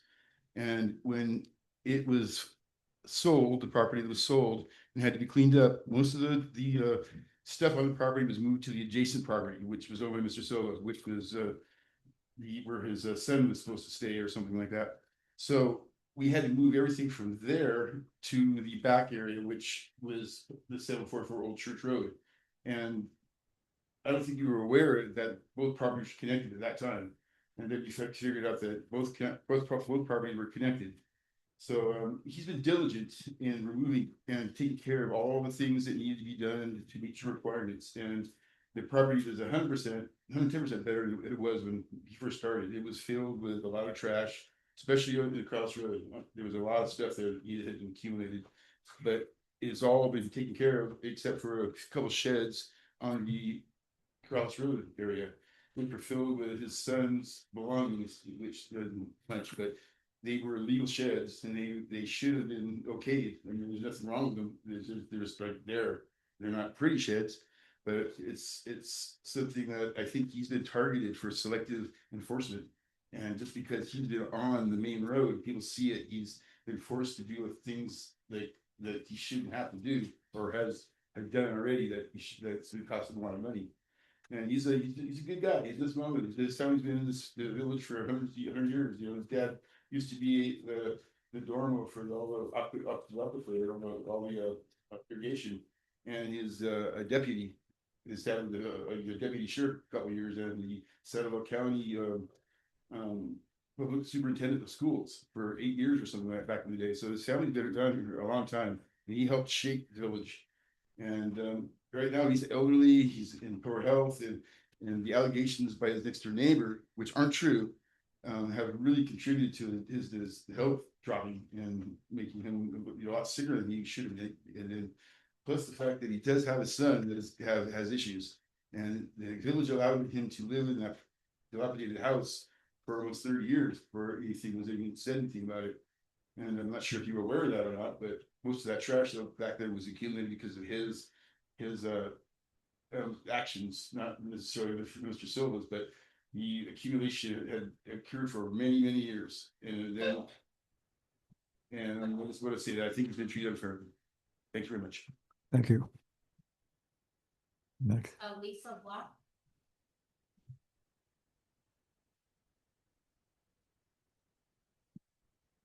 Hello, I'm Lisa Black. I live on Alamos Road, and I'm here just as a parent of the Corrales K-8 school. I want to say welcome to the new school year. And our family has been at Corrales K-8, previously Corrales Elementary, for 8 years, since 2018. The school celebrated its 100th anniversary 2 years ago, as shown on my t-shirt. 100 years, 1924 is when the school started. And I just want to thank the village for its continued support of our school, our children, our families, our extended families. Mr. Miera was up here talking about his new movie, and he inspired me with his words of everybody was helping each other out during a flooding event many years ago here in Corrales. It didn't matter where you were from in the village, everybody came out and supported each other. And so we're just looking forward to your continued support this school year. And Mr. Siegel, the architect, talked about his volunteer time in Albuquerque, and encouraged you all to volunteer with the school kids. And we have a school right here, so please volunteer and help our school kids. We have peewees, we have kindergarten through 8th grade now. I have two children, go through Corrales Elementary. And now that it's become up to 8th grade, my 6th grader just started this year, so we're in middle school now. That's my youngest. And a couple things are coming up. On August 13th, a community event called Scary Stories and Pumpkin Raffle. We would love your painted pumpkins and love you to bid on our painted pumpkins. And then on Saturday, October 24th, our famous Fall Carnival and Haunted House. So we welcome you all. And I'm just a parent. I used to be on the PTA board. I'm no longer on the board. I'm just a member, but super supportive. We have a new principal now. So lots of fun, new, great things happening. Thank you, guys. Thank you.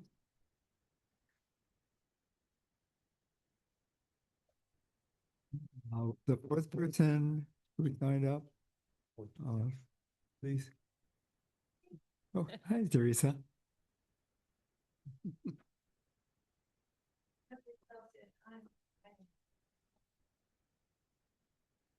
Just jump right in. Yeah. Just jump right in. That's I still didn't hear you. You didn't bring your stool. I know, I stopped it. He told you to jump right in. Yeah. Okay, this will work. Administrator Romero, okay. Administrator Romero, someone on Facebook, Corrales Neighborhood, asked what the purpose of the cameras outside here on Corrales Road were for. Your reply back was that they were put in by the village to have streaming camera on the website, and that you have not yet gotten a link to the website working yet. Next person asks, why do we need a streaming camera on the website, and what's the purpose? No reply for you for a few days, and then the next person says, could you please clarify, and who's the manufacturer? Your reply came pretty quickly. This is pretty close to your words. They aren't flock cameras, and I don't remember the name of the manufacturer. You wrote that the previous administration thought it would be neat for the people to be able to see our town and special events, which is why we would stream on the website, and that Ruidoso has something similar on their website. Corrales is not Ruidoso, and this is not the previous administration, and hasn't been since January. Corrales voted out the previous administration by 62%, 2,318 votes over the previous administration. We're already being watched in so many other ways, so why is this now? No, it's not a flock camera, but it will be watching our village for the whole world to see now.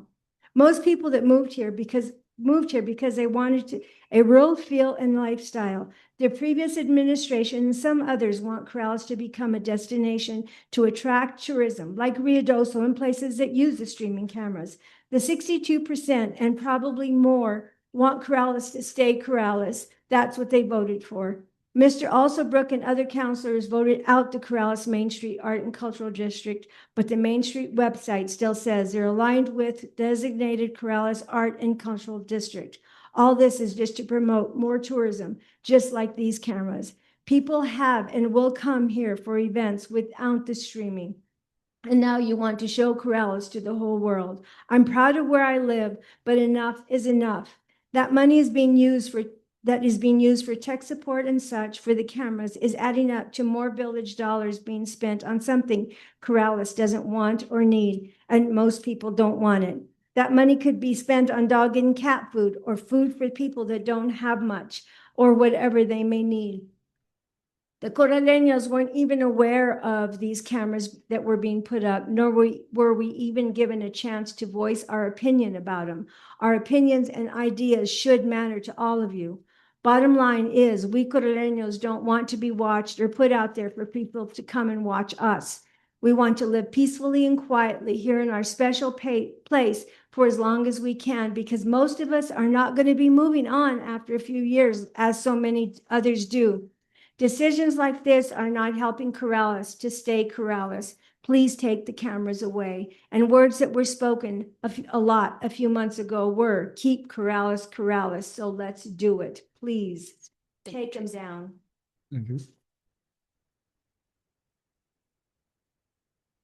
Next item is a councilors forum. This section is for informational purposes only, not for discussion and debate, to inform the governing body of an issue or concern that will not be addressed on the agenda during the business session. Any takers, Councilor Burkett? Thank you, Mayor. I just wanted to take a minute to thank village administration for all the effort that went into the National Night Out 2 weeks ago from today. We had a gathering at our house. We probably had somewhere between 80 and 100 people. A decent number of that was the police department had a large force show up. Fire department had a large force show up. The mayor and I had a long conversation there that was very productive, I think. The administrator was there. Representative Kathleen Cates came. And I think at one point in time, we had probably like 20 kids in the pool. So it was a great event. I'm glad the village did it. I think there were 5 or 6 similar events that night. And it sounds like the same people that came to my house went to all of those places as well. And probably had lots of hot dogs, lots of hamburgers, and hopefully we're able to meet lots of citizens. So I appreciate the effort that went into that, everybody being out and about. I mean, Animal Services came. It really was, it was impressive to see all the village personnel coming out and meeting the citizens. So thank you, guys. Thank you.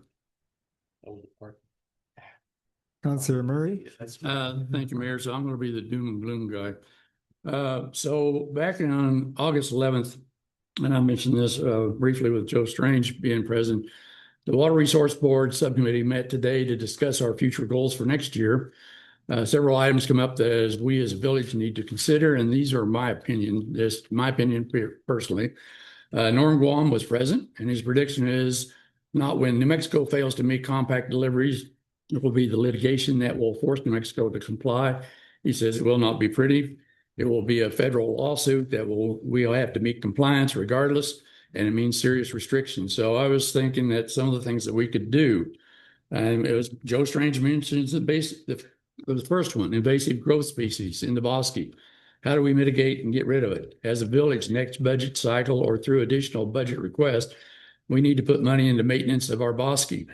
Ways to get rid of invasive growth that has taken additional water resources away along the river and possibly in the village. Urge our legislature to offer funding to the MRGCD, which they apparently are, to help them with the invasive growth along the irrigation channels and their area of responsibility. Also look to federal government to remove invasive species within the Rio Grande River proper. Number 2 would be to limit and restrict the amount of green grass a resident can grow that requires additional watering. Look for drought-resistant plants that do not require large amounts of water. Urge xeriscaping. Xeriscaping saves water and time and replaces thirsty lawns with smart hardscapes, native plants, and rock features. Number 3 would be support our farm co-op, which I hope we're doing with their water mitigation techniques for farming. Number 4 would be to make low-flow appliances mandatory for all new and remodel construction within the village. And we might need some incentive program for residents to replace appliances. Number 5 would be the metering of wells, which is probably going to be a state mandate. This is not going to be public wells. This is going to be private wells. So how they do this is going to be up to the state. It's probably not going to be easy, but I think it's coming. Education. Both our legislature and citizens need to be aware of what is coming. I think the Journal's been reporting what is going on in the state, but folks seem to be ignoring what it is. This is a state issue. The legislature and especially the State Finance Committee need education. And this Water Resource Board, we've been more passive in the past, and I think we're going to change that goal. We're going to start being more aggressive in things for Mr. Cog. So anyway, that was our subcommittee meeting. Thank you. Councilor Waldman? Mayor, maybe a little bit out of order, but could I ask a question of Councilor Murray about his report?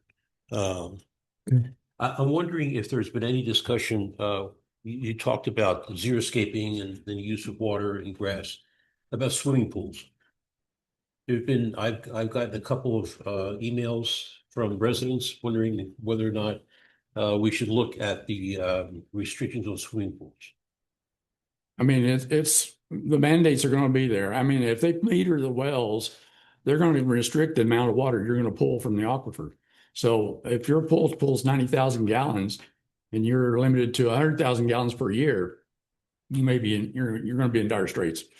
But no discussion on restrictions or things. Well, no, this is all coming. The Interstate Stream Commission are formulating their rules right now. And we're just looking at our goals within Mr. Cog. What can we do to educate folks and get them interested in conservation of water? Because it's like you say, we go look at the river right now. The only thing that is probably Rio Rancho pumping their water out and into the river. There's just a small stream of about 10 feet. Yep. Thank you, Mayor. Any other speakers for the Council Forum, Councilor Miura? Thank you. This is just going along with the instructions here. It's for informational purposes only.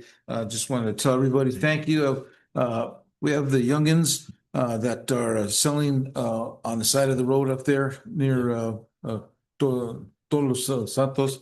And they're there every day and appreciate you. They're young kids and they're doing a good job and they're selling their melons and so forth. And it was even noted that a certain Councilor Burkett was even seen there purchasing something yesterday about 3:35, if I'm not mistaken. But just getting on you there, Zach. But all of you, appreciate you coming down to see them. They're trying to sell out almost every single day, and they're doing a really good job. The best part of it makes it looks like good old Corrales, where something's going and something's selling, and it's on the side of the road. So thank you very much to all of you. That's great. Thank you. Any other councilors? Good, okay. Next item, consent agenda. May I have a motion to approve the consent agenda? So moved. I'll second. Any discussion? I just, Councilor a Woolman. quick note. I've been pushing for the last several years. There are a number of items on the consent agenda where we are approving money coming from for various projects. And it appears as if every one of these projects that looking for printing or advertising are now all local. And I just really want to commend all those groups that did that, rather than go to California or elsewhere. So, thank you.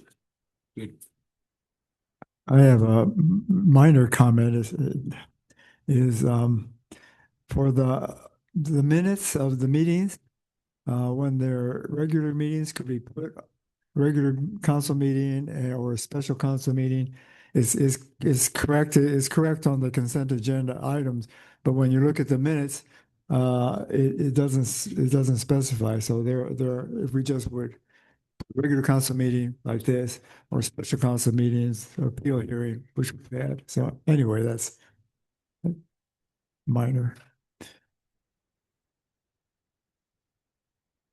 Mayor, let me ask a question. Yeah. So with consent agenda, do we want to include old business that's the revised minutes from June 23rd? So we just combine all of them into one package? Is that what we're doing? That one looks like it's carved out, but. Well, it was old business because I wanted the modifications made before we voted on it. So I just asked to postpone it. But could we include that one as part of the consent agenda and just Councilor Waldman, would you like to amend your motion to include old business item? Sure. Okay. Well, again, second. Okay. So the motion is then approval of consent agenda and old business item together. Yes. Is there any more discussion on these 11 items? Okay.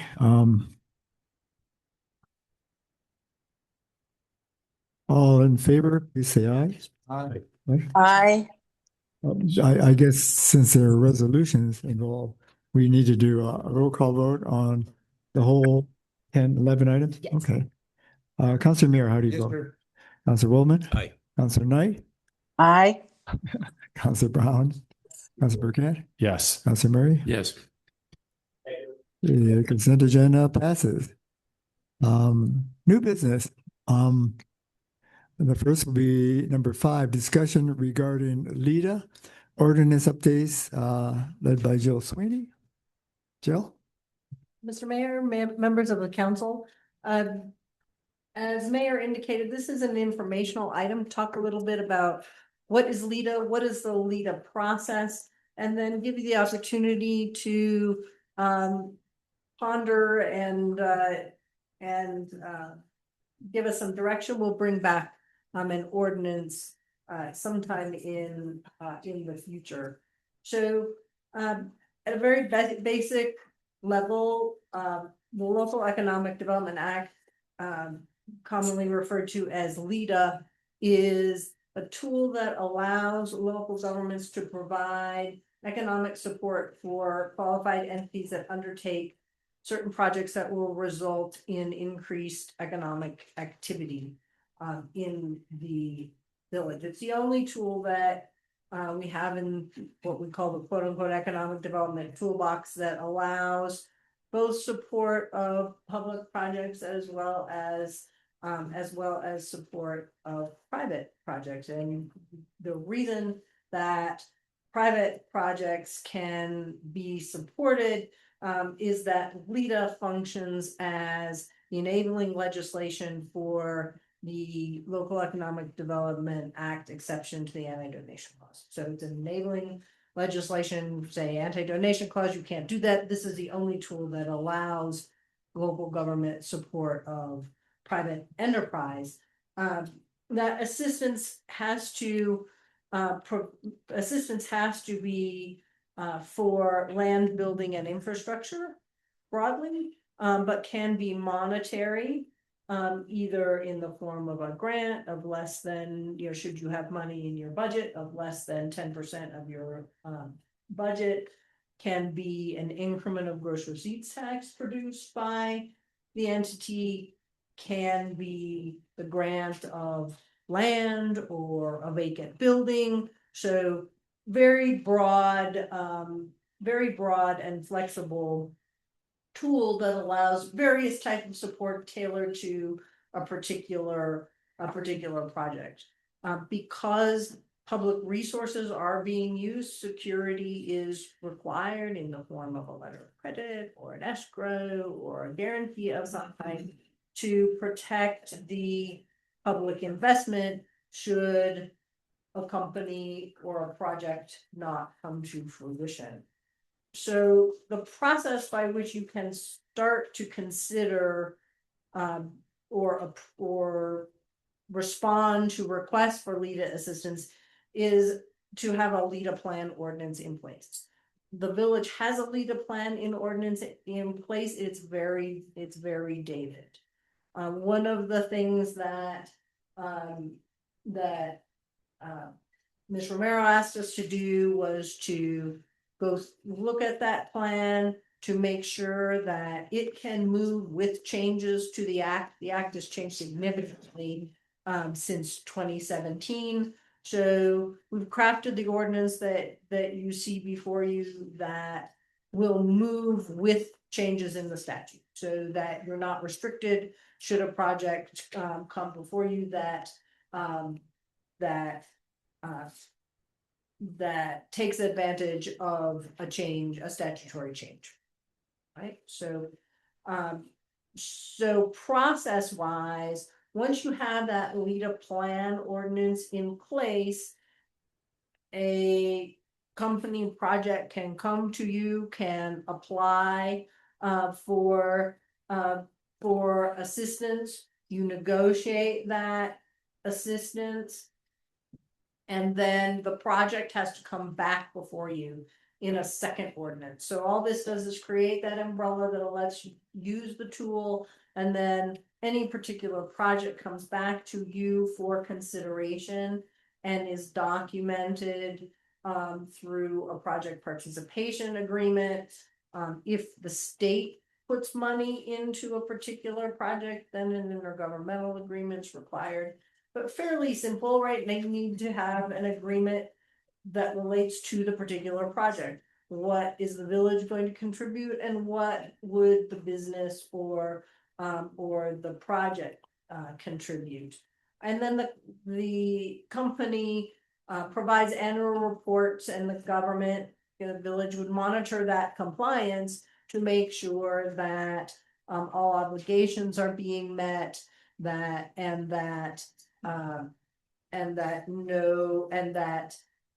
clawbacks, quote unquote, or the security doesn't need to be drawn. So the administrative burden going forward is fairly light, but it's necessary, right? You need to look at that. You don't just give LEDA assistance and then forget that you did that, right? So that compliance monitoring is very important and is built in and is a requirement of your ordinance. That's not always the case in every instance, but I know that's important to you. So the process here is to give you the opportunity to put a plan ordinance in place that's current. So should a project come forward, you're positioned to consider it on its merits. And Jill, if I can just jump in here real fast, Mayor and Council, the reason this is coming before you at this point in time is because of a question I got from one of the members of our Farmland Preservation and Agricultural Commission. So a few months back, he was asking if there's any way the village can do any kind of assistance to our farmers to help them either with reimbursements for things like hoop houses or irrigation. And I said, the anti-donation clause kind of prevents that, but let me think. And so a few weeks later, I was actually in the shower when I had the thought of, I wonder if we could use LEDA. So I reached out to Jill and I said, hey, can we maybe use LEDA to help our farmers? And she said, well, it's a very flexible tool. Perhaps let's take a look at it. And so then I sent her what we had from the current ordinance was adopted in 2017. And so she said, send me what you have. I sent it to her and she called me up and she said, yeah, your ordinance is very outdated. So let's start with fixing that first, because before we can do anything to help the farmers, we need that umbrella ordinance. So if to help allay any fears that the public might have, this is not being brought forward. We are not trying to bring in more businesses. I know that's a concern for the residents. Right now, my goal was, how do we help our farmers? They are struggling. And I have heard again and again and again in this room, how do we help our farmers? And I think this could be the tool to do it. Yeah. Councilor Miro. Thank you, Mr. Mayor. On that point, I was going to ask her for an example thereof, because the last time I worked with LEDA, at least hand in glove, was for the sawmill project. Before there was hardly anything there, and they allowed them to go ahead and purchase the properties, and then they utilized some monies to go ahead and build private property ownership. On your part, I was going to ask similar questions. So maybe one example could be of the farmers. We could buy a pump. Because we said, well, no, we wouldn't be able to do that because it's going to go first. But that would be a good example, maybe not the example, but a good example of how you could utilize that money and to buy a pump, and people could share that pump, and Right. depending on how you Or some type of infrastructure to improve their conveyance of water from their irrigation ditch. There you go.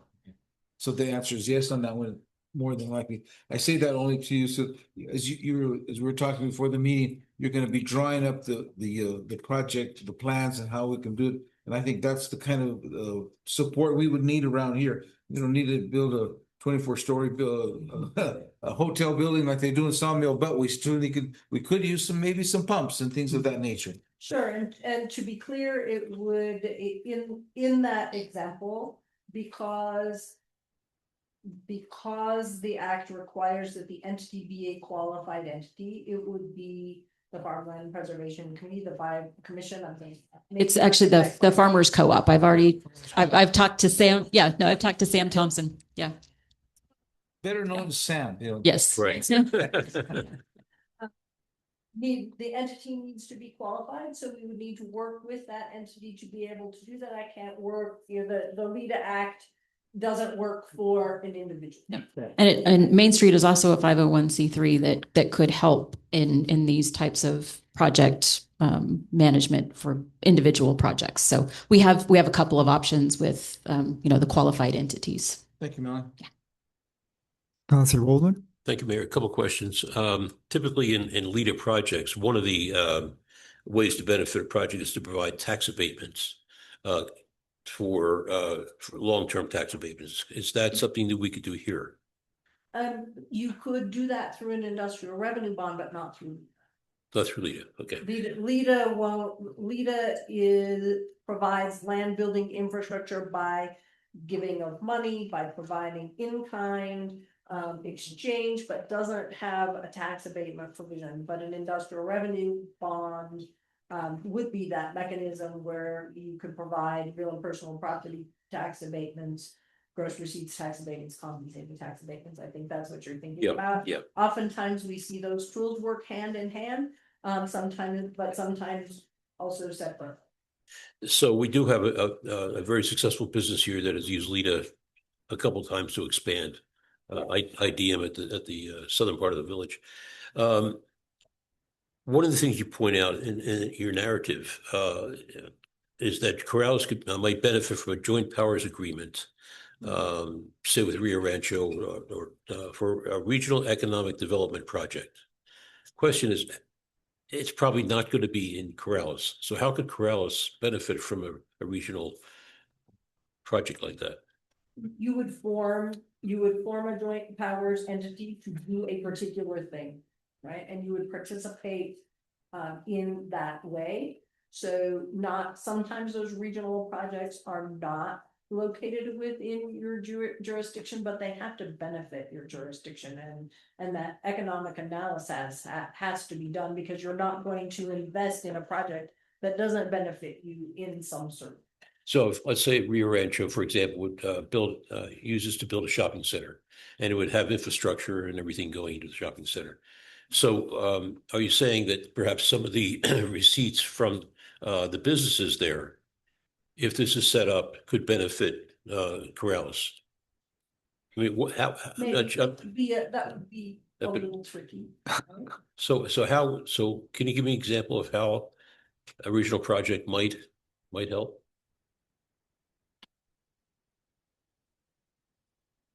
I had one until it escaped me. Well, for next time, or Yeah, tell Melanie or something. You see, I'm gonna make up something that probably doesn't really work, right? But a joint powers entity for water or for sewer, or we have those entities all across the state, right? How would you put into that with a project that flows through your jurisdiction and benefits your citizens? So it wouldn't have to be the private sector. It could be public sector as well. Okay. Typically private, and we'll have a private driver. But an example of a project that's ongoing in a neighboring community, they're putting in a tractor supply actually on a corner, and they need assistance bridging the gap for traffic signalization and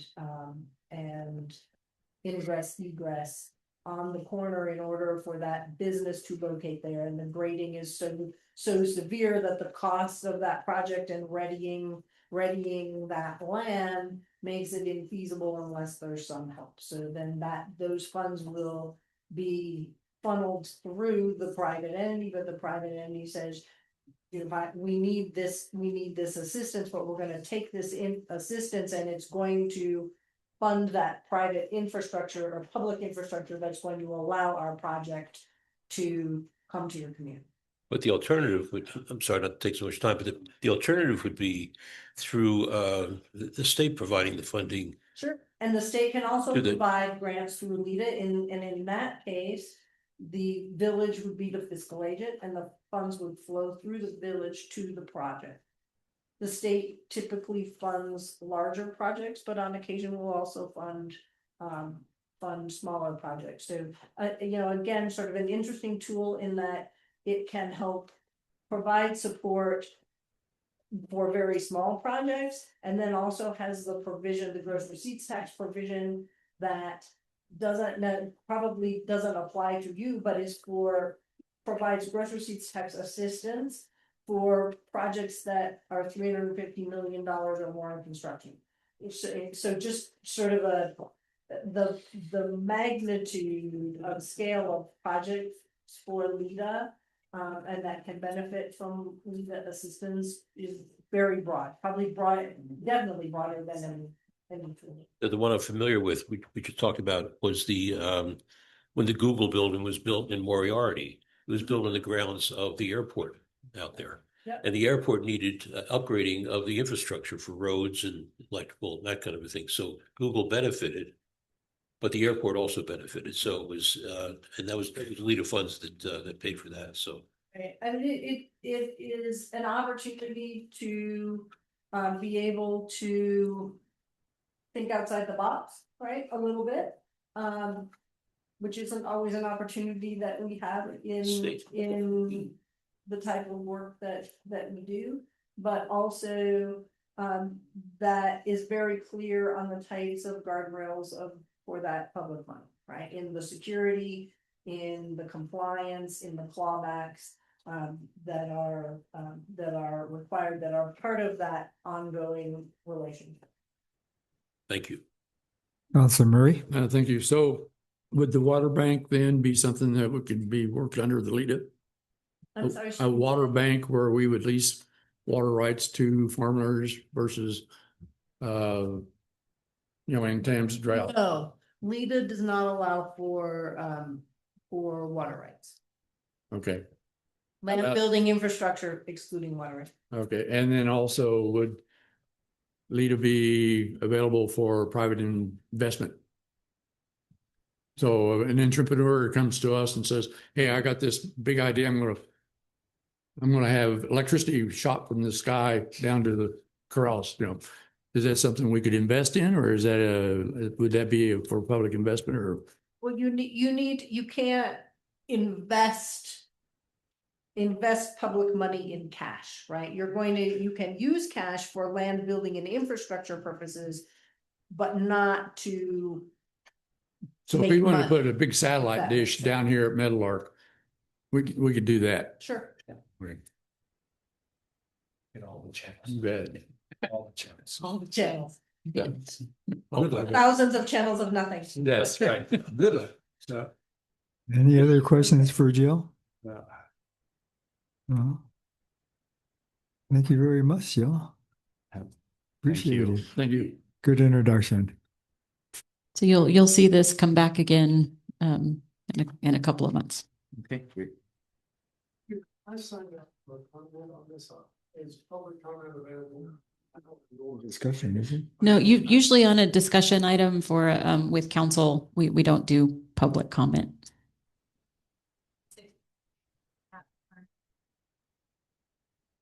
So that's the 40-year water plan? Yes. Yeah. Oh, yeah, that's the 40-year water plan. Yeah. Okay, yeah. Yeah, it's because of I guess the way the sign-in sheet worked. We didn't have it on the actual sign-in sheet, but oh, okay. Yeah, but that's why it wasn't on the, yeah. Okay, yeah, that's why it wasn't on the sign-in sheet, is we don't normally do public comment.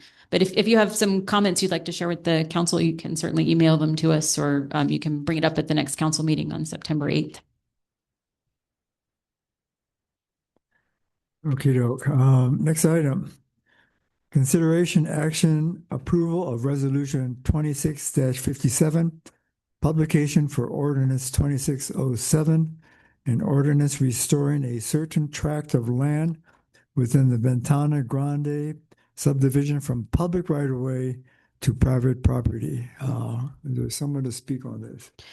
And if I may, just real fast, Alana, there was some question from the equestrian community today about this affecting Rhythms Way Trail. This has nothing to do with the trail.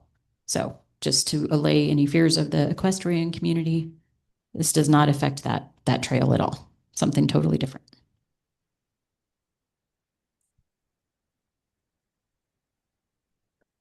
Good evening. My name is Alana McGrattan, and I thank the mayor and the council for considering this. I put something here on the table to share with you. My family came in 1952 and started farming. If you want to take a look at that, Mayor, and then pass it along so people can see when we first came in 52, and then another aerial that shows all of our fields in production. My aunt developed dementia in around 2007.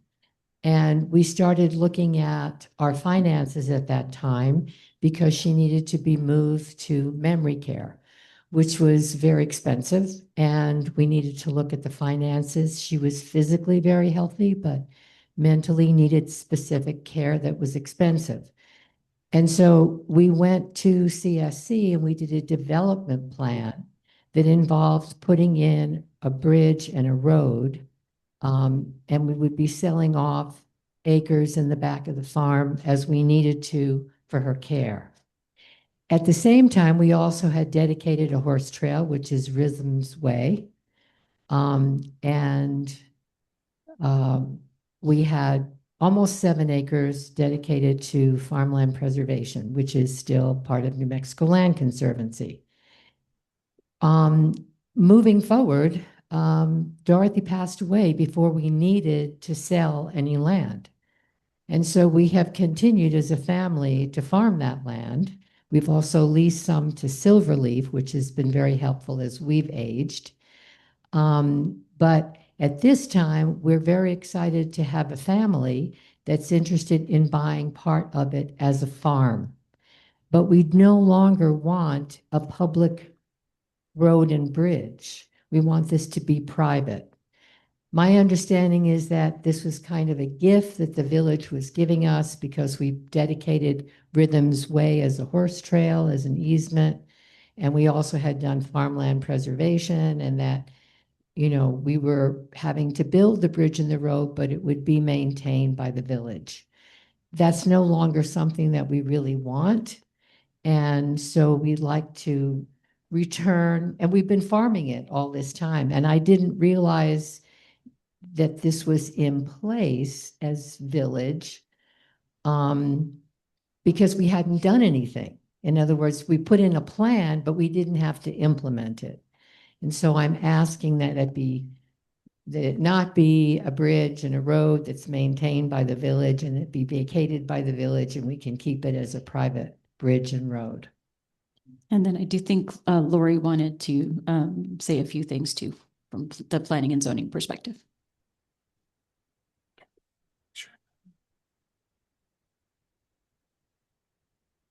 Thank you. Thank you, counselors, mayor, administrator. To give you an idea of the piece of land we're talking about, you have the plat in your packets. They can be a little difficult to read. You can see where the road and crossing is supposed to be, but then I provided you with an aerial viewpoint.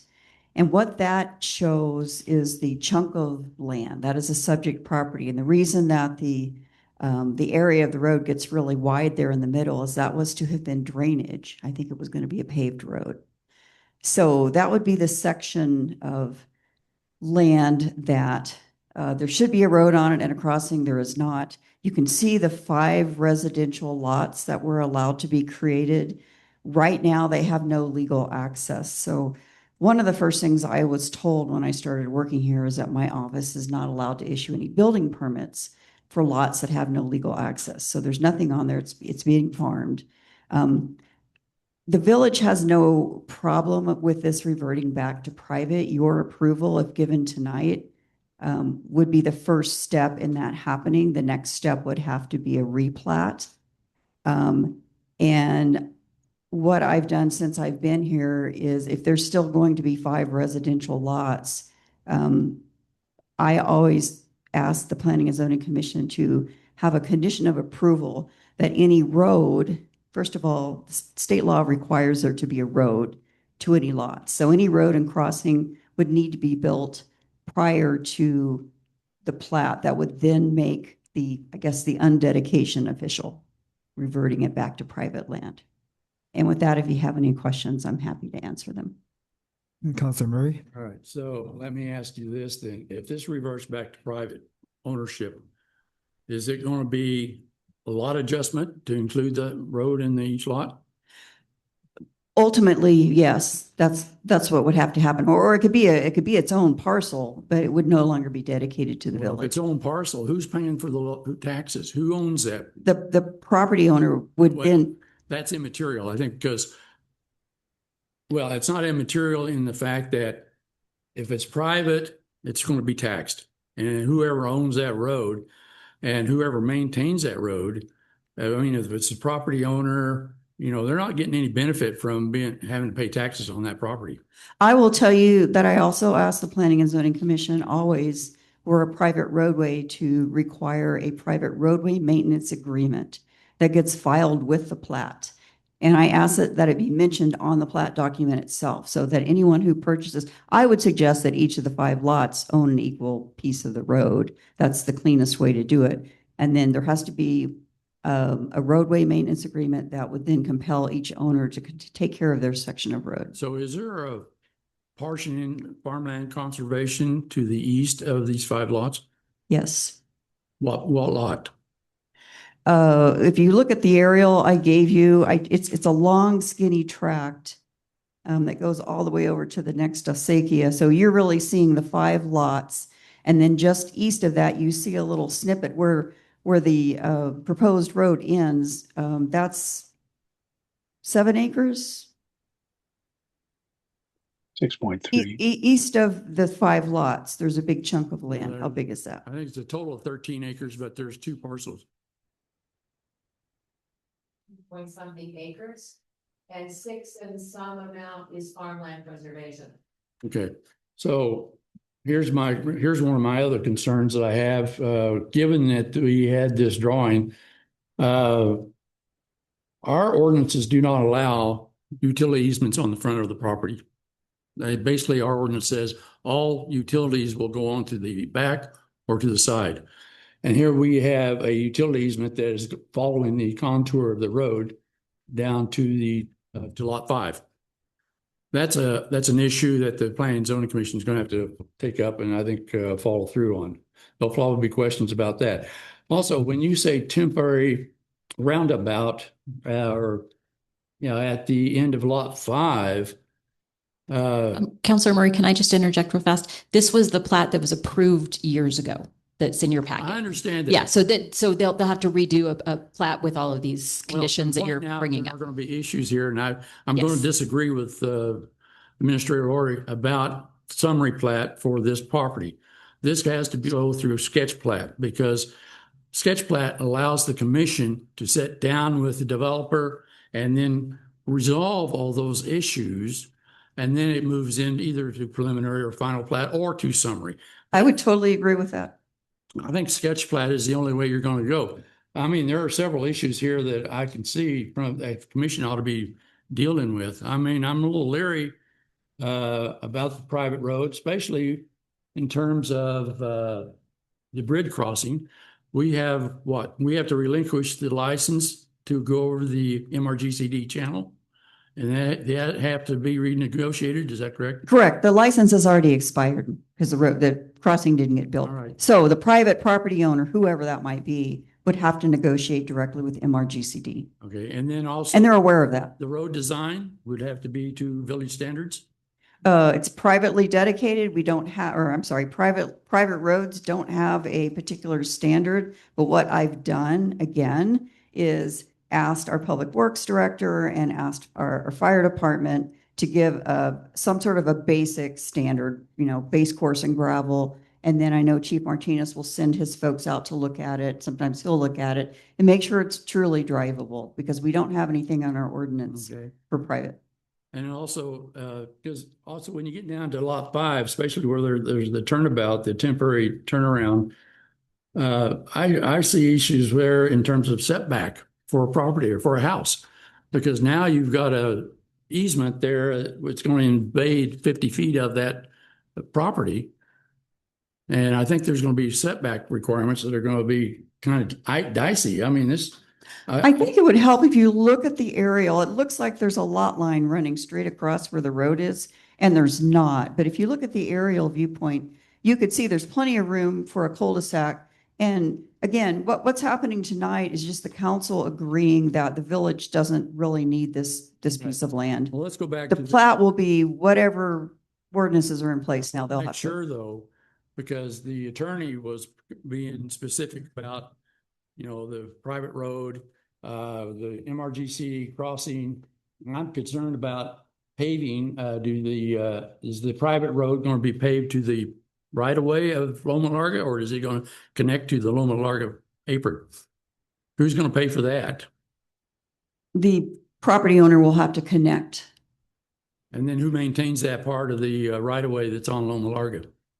There might be an agreement with the MRGCD, but I would assume it would be the property owner because there are other connections that, go across the main canal that are private. We have issues with private roads connecting to public roads where maintenance is not being maintained in the right of way. And especially on Corrales Road with the DOT down towards the end of my area, some people have been complaining they can't pull out on Corrales Road because the right of way where their road ends and to the pavement, it's not being maintained. That's within the right of way, I think, of the DOT.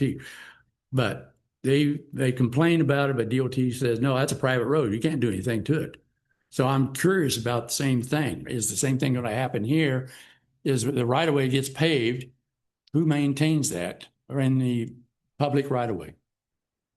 If Loma Larga would be repaved, would we take on the cost of paying that small portion onto the MRGCD property? That's a question I can take up with MRGCD Okay. because they have such private attachments right now that go across their ditch. Well, I'd tell you what, I would like to modify the ordinance just slightly. Basically, let me go back up to paragraph. Get back up to it. It's on page 90. I would like to offer an amendment on paragraph where it says prior to the acceptance of any plat. I'd like to strike the word any and insert mandatory sketch plat.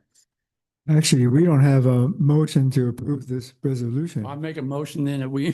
First, I mean, we ought to do first things first, I think. I will second his motion. Okay. We're in a discussion. Go ahead. So my motion is to approve with the amendment as I stipulated to strike the word any and insert mandatory sketch. Mr. Mayor, Councilor Murray, can you tell me in the requirement of a sketch plat where that is? It's in site development. It's in section 1881, the design standards. Well, I think, let's see. Yeah. It's an opportunity for the Planning and Zoning Yeah. Commission to thrash out issues. Like Yeah. I said, it's not unheard of. Okay. It typically, the sketch plat is an option by the administrator. I don't want to have that option there. I want to make sure that the Planning and Zoning Commission takes a look at this in a sketch plat so that they can get all these all these problems issued and get them resolved. And then it can go to preliminary or it can go to summary.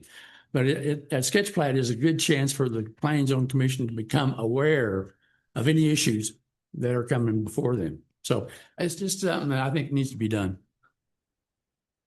Okay, so that's an amendment you were making, and was that seconded? Yeah, he made the motion with the amendment. So, Yeah. Yep. Okay. Yes, Councilor Burkett. Now that Stuart's asked a bunch of really smart questions, can I ask a really dumb question? Why do they prefer the road be private versus public? If both would grant access to the properties that you are selling to the owners, what is the benefit of that? Originally, this was going to be a development with different owners owning. And so it was considered the most beneficial to have the village be maintaining the bridge and the road. Now I'm in a situation where I have an individual family that wants to farm and keep it as a farm. I'm committed to doing that. I'm not looking for a development. My neighbors to the south are putting 14 homes in. Yeah. I want a farm, So are they buying? but they want a private road and a private bridge. rather than a public road and a public bridge. Do they that intend to buy section. all 5 acres or are they just? No, they're buying some of it and I'm maintaining some of it, but we're still farming it. But so it'll still be 5 lots that in the future could be purchased by 4 other families. Yeah, 4, yeah, right, 4 individual lots. Okay. And how does the private versus public road affect those 4 future property Well, owners? it would be less desirable. I mean, if I were to keep the public road, it would be more desirable to sell those lots. But I'd rather, as much as possible, keep it as a farm. And in order to do that, a private road is more beneficial. Councilor Murray? So do you plan to fence off or gate that private road? Is there From any- where? Well, I mean, Fencing? at the entrance to lot 1, are you planning to put a gate in? I have no plans except to keep farming it. Well, I understand that, but I don't have plans in the future to put any gate Well, on I'd there. say, could the 5 owners of those properties get together and say, we want to put a gate? My neighbors have one, but I don't know because those lots are not on the market. They're not for sale. Lots 1, 2, 3, 4. And so I can't answer the question because as the owner right now, I have no intention of putting a gate on there. Okay, It's well, too I inconvenient. understand, but 50 or 100 years from now, somebody else is going to own it. They could, do that. And I guess the question I have for the chief, I know the fire department has, if a gate is put in, they have to have access keys to the lock or whatever to the gate. Does the chief have keys to private lock or gates, just like the fire department does? Councilor, Mayor, Councilor, not actual keys. Well, we do for the Bosque gates for more or less public domain, but for private residences for keypad entry, we do. The codes are stored in our computer-aided dispatch database, but not every police car has a key to all these private gates. So how do you get into a private road if it's not a keypad? We don't, I mean, if there's a Knox box and, the fire department has access to it, we can get in there. So we'd have to have them with us, but I mean, most of the newer ones going in are keypad access, so we will have the code for the gate, not a physical key. Okay, so I mean, but it might delay you if it was an old style lockbox. Oh, absolutely. Yeah, yes, sir. I mean, Okay. and I mean, nothing in recent history, but there have been occasions where we've had to cut locks because we don't have access during an emergency. Okay, thank you. Sure. Any other comments? Are we ready to vote on the resolution? Okay, one Mr. other Mayor. question. No. Oh, Oh, go ahead. yeah, it's gonna help, hopefully, when you're asking your question, you could ask a question for me as well. Go back and say, what is it that we changed and we anticipate is gonna be happening with whatever your amendment's gonna be? Well, what I'm anticipating is that they're going to come back with a new plat, obviously. The roadway has got to be incorporated either into the lot or somebody's going to be paying taxes. Who owns that lot? Who owns that portion of the road that's private? Because it moves off the tax rolls or onto the tax rolls if we make it private, right? Right. Okay, so who owns it? Who pays the taxes? I'm not sure. If what I was anticipating was that the developer was going to come in and do the whole thing later on. But I mean, if it's part of it's in easement, which I didn't realize it was. Over adjacent. No, the horse trail is on the north side of the farm. Yes, I know. I understand that. That was one of the things that was concerned. Pat Carroll called me today. She wanted to make sure that that easement was still there and runs the full length of the property, but she wasn't sure who was maintaining it. We're maintaining it. Okay. I go out there and have to pick up the logs and stuff like that. And Peter, Wow. we had an agreement that we submitted to the village, but it was never signed. And when my husband had cancer and he couldn't move the logs, Lynn came in with a crew and helped once. But the rest of it, it's been us cleaning up that trail. All right, so Mayor, who is responsible for a public utility or a public requesting easement? It's not public, it's private with an easement. Well, I thought the plat said it was public. No. Because if it's public, then people could walk on there, and we had problems with people walking with their dogs Well, and disrupting the horseback riders. The plat I see that was posted in 2011 says 10-foot public equestrian trail easement granted by this plat. But it's on private land, which is why it's an easement. Yes, but I mean, it's still, Dedicated public. So it's private land that she is allowing the public to ride horses on. And it's designated as such on the plat. okay, but maintenance of it, Private property. okay. I have a question, So that. for parliamentarian. Now, this is a resolution for the publication of an ordinance. And so even if the resolution passes, it still comes back Correct. for Yes. discussion and possible approval. So this is one step along the way. This is not approving. Correct. Yeah. So we don't need an amendment to publish and post, well, I guess publish and post with. the I mean- amendment. We can go ahead and do that now, though, and then when it comes back for final approval, you'll see that amendment in Right. the final version. I think that would be a good idea. Because this is just for publish and post. Correct. Yeah, Yes. but And so, I mean, But do we when want you to, post that ordinance and that amendment's not in there, then Right. I think it's a good idea to be included. Yeah. I just would- wanted to say that in terms of committing and farming, we've been doing it for 74 years here.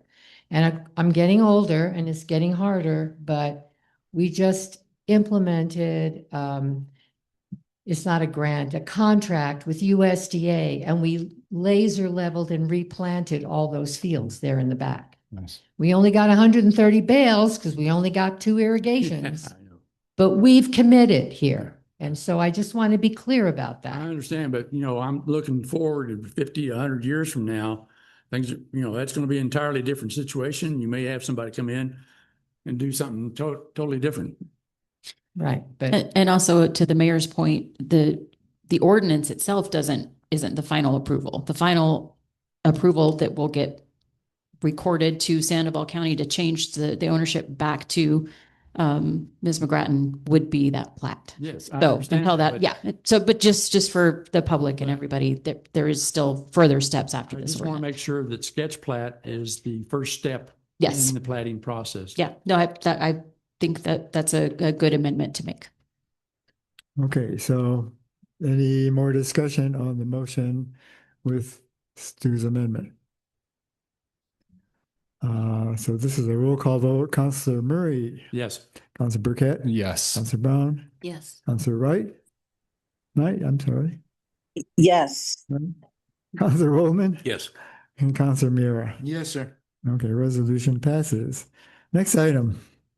Consideration action approval of resolution 26-58 adoption of the 40-year water development plan for the village of Corrales. May I have a motion to approve, please? So moved. Second. Any discussion on this? Yes, Counselor Murray. Thank you, Mayor. So it's a silly one mistake that I would like to see corrected. I think it's on figure 2. Let me get down to it. Yes, on page 106, it would be page 7 of your plan, but it's 106. But my chief complaint is the siphon has never been moved from Romero to the north end of the village. That's just a silly comment, anyway. No, it's a good one though. We'll make sure that gets fixed before it gets sent to the office of the state engineer. So, well, that brings up another good question, though. I'm looking at doom and gloom again. And if we go into mandatory restrictions by the federal government, does that preclude us being able to purchase water rights?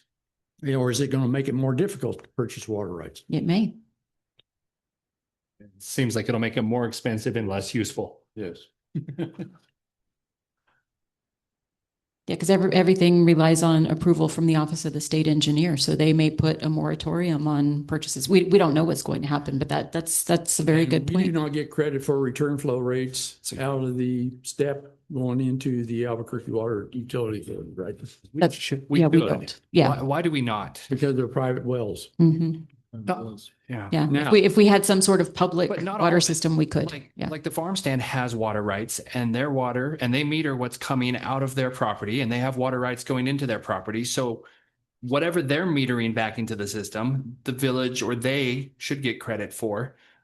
There are several people that are tied into the system that meter their water and meter their returns and do have real water rights that we should get credit for, or the village as a whole should get credit for. So that's something, I don't know how much we're losing there, but it's worth exploring. Yeah. Yeah. And that's what the water team had said as well, that there was definitely some options we could look into for return flow credits with, if we had additional water rights and, ways to get those. And, if we expand the step system with the bypass, we may have to rework our agreement with the city of Albuquerque, and we might be able to work that into the new agreement as well. So that's definitely something that has come up in our discussions with the water team. Councilor Murray and Councilor Burkett. My other question is, and it's probably obvious, but do we know within the village administration how much water we're using by department? By department? Because I know the wells, there's certain wells being used, they're overused, obviously down Parks and Rec. Yeah. But by department, do we really know who's using the most water? Is it Public Works? Is it Parks and Rec? Is it me speaking up here? We should at the end of this year, because we now have meters on all of our wells. We had a couple where we weren't metering the it's not residential use, but the domestic use for the wells. We were required to be metering our irrigation wells, but now we have meters on every single one of our wells. So we'll know at the end of this year exactly which, because I mean, like this complex is all served by a well over on near the Gonzalez property. So it comes across the road. So we couldn't say, admin is using so much, P&Z uses so much, because we're all on one meter for this entire complex. So speaking of pools and down at the rec center, do we recycle that water? So when Lynn has to clean the pool, he directs it towards it has to go across the parking lot, but he does direct it towards the backfields when he can. He uses it to water the area around the pool. So it's basically being pumped out and dumped out onto the ground. Yeah. So Right. is there a way that obviously it's going to take budget item to make it recyclable.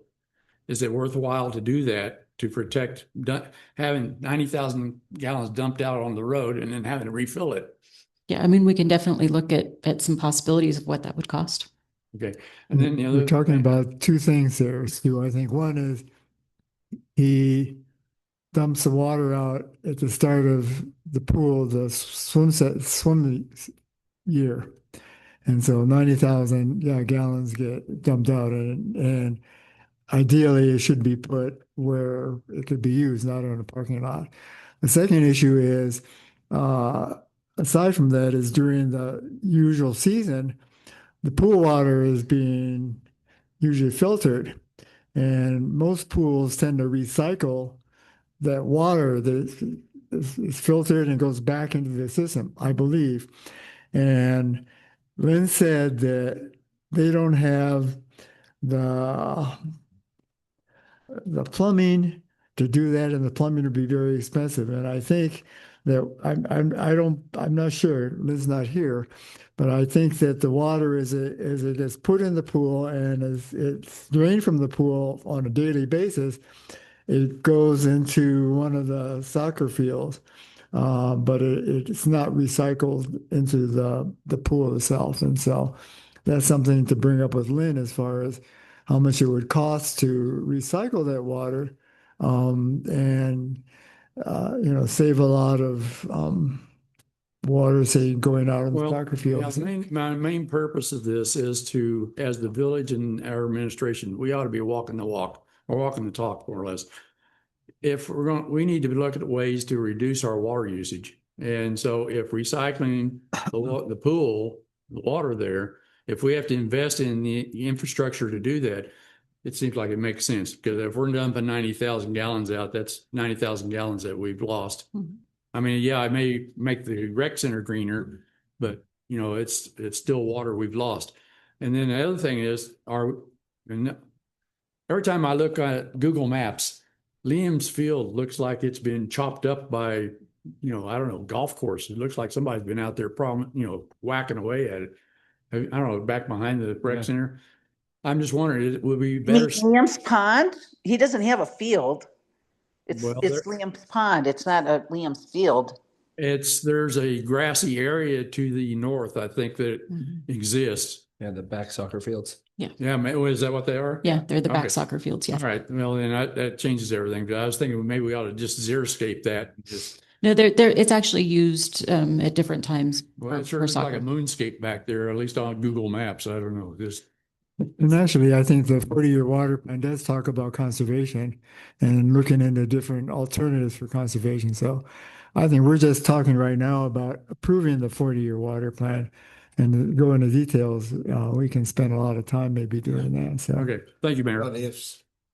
and so anyway, we have a motion and a second to approve the 40-year water plan. It was the two of us, I don't remember what order. It was at that end. It was Counselor Burkett made the motion Yeah, and Counselor yeah. Murray seconded. Yeah. Yeah, we're a tag team. That's right. It's the opposite of the last one. Dynamic duo. Let's have a roll call vote. Counselor Mira, Yes, sir. Counselor Waldman, Aye. Counselor Knight, Yes. Aye. Yes. Counselor Burkett, Yes. Counselor Murray. Yes. Motion passes. So we have a 40-year water plan. Mayor, I have a quick question. It's a bit unrelated, if I could. Do we have any confidence or any update as to whether or not the siphon will be completed by the end of the year? Relatively. MRGC has said multiple times that it will be. Will be completed. Yeah. Probably mid-December. Yeah, they run out of money, so they have to get it done. Yeah. So that's basically what they've said is it will be done. Good, thank you. Okay. The last item, the consideration action approval of preliminary evaluations of farmland preservation properties 1 and 2. May I have a motion to approve the preliminary evaluation? So moved. Second, any? Second. Okay, any discussions on this? So I guess basically what the important part here is that Michael Cisco has done the initial evaluations, and it looks like if we move forward with Corrales East, which is property number 1, and then Corrales 2, which is Corrales West, we would need an additional $500,000 to do all of those easements. So we have 2 million in the bank. And if we can identify where that extra 500,000 is going to come from, obviously we don't have to pay for it now, but before we enter into any agreements, I think we should know where is that money going to come from. So it could come from LGIP. If we have it, it could come from prior year cash. We do have a couple of options. But this resolution is for preliminary evaluations.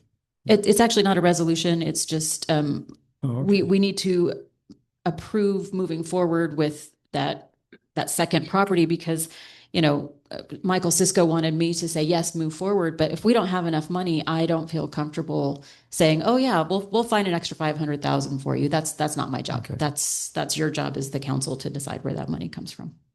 I would also point out that Michael Cisco says if you're defining what farmland preservation should be, these 2 properties. Exactly. Yeah. I mean, this round, we would have the Indigenous Farm Hub Tresello property, and then we would have 2 other gorgeous properties on Corrales Road. So this round would be, as we've said in the past, getting the crown jewel of the program and 2 other fabulous properties. And the second property it's in the process of being subdivided.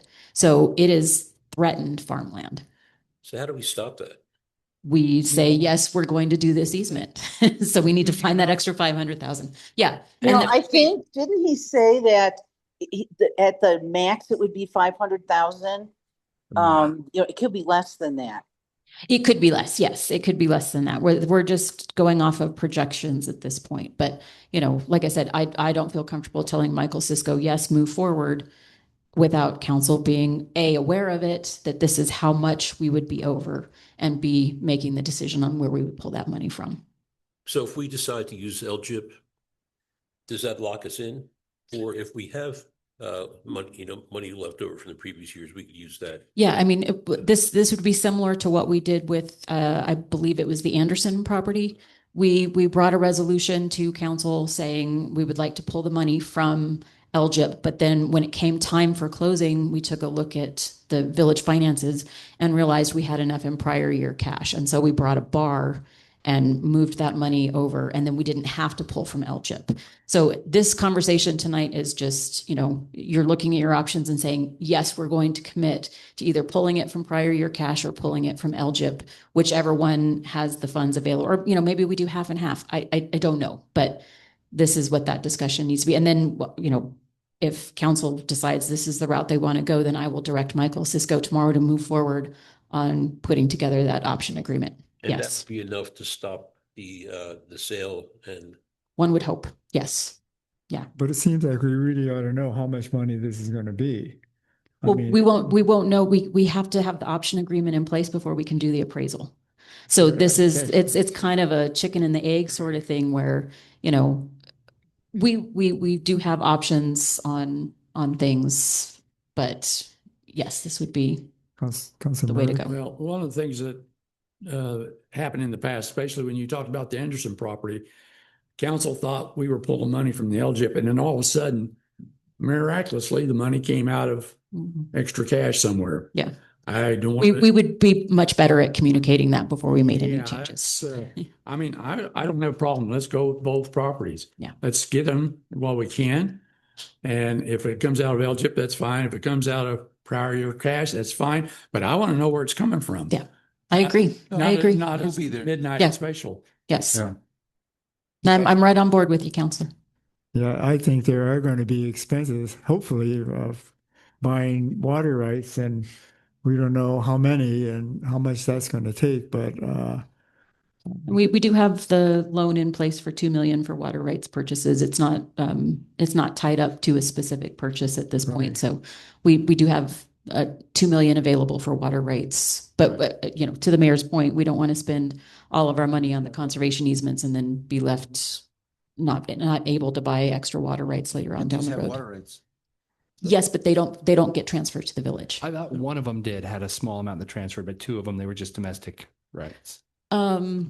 They might, but either way, It's a small amount. at the easement option, the water rights do not transfer Right. to the village. So it doesn't help us at all because it would have to transfer to us. Yeah. Yeah, no, The it wouldn't. language was similar, but. Yeah, no, it wouldn't help. So good thought though. okay, so do we have a motion? Yes. And we have a second, correct? Yep, and you can do Is it. there any more discussion on this? Your voice for it, right? Okay, all in favor of item number 4, please say aye. Aye. Aye. Any opposed, say nay. Motion carries. Okay, then I will reach out to Michael Cisco tomorrow and ask him to go ahead and move forward with that second option agreement. And depending on how things go, we may have both of them for you at the next council meeting for approval. Yes. The ordinance, still sign the resolution? Yes, they can. Okay. Last item, announcements / future agenda items.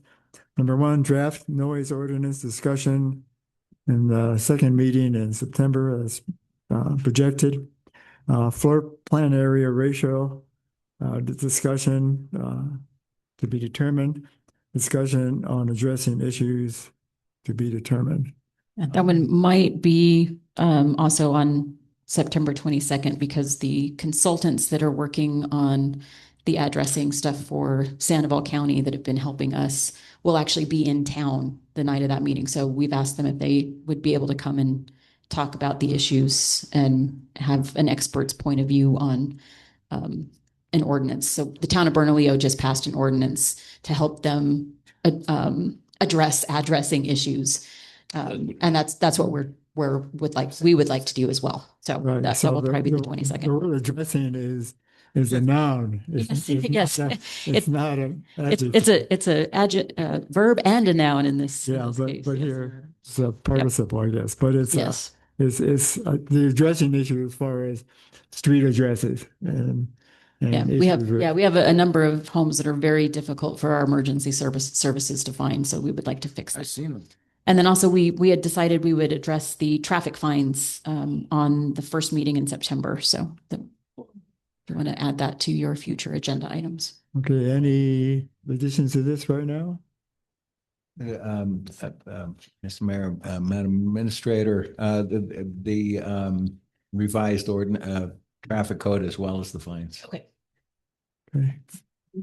Okay, well, we've addressed all the items, business items, so meeting is adjourned. Thank you very much. Thank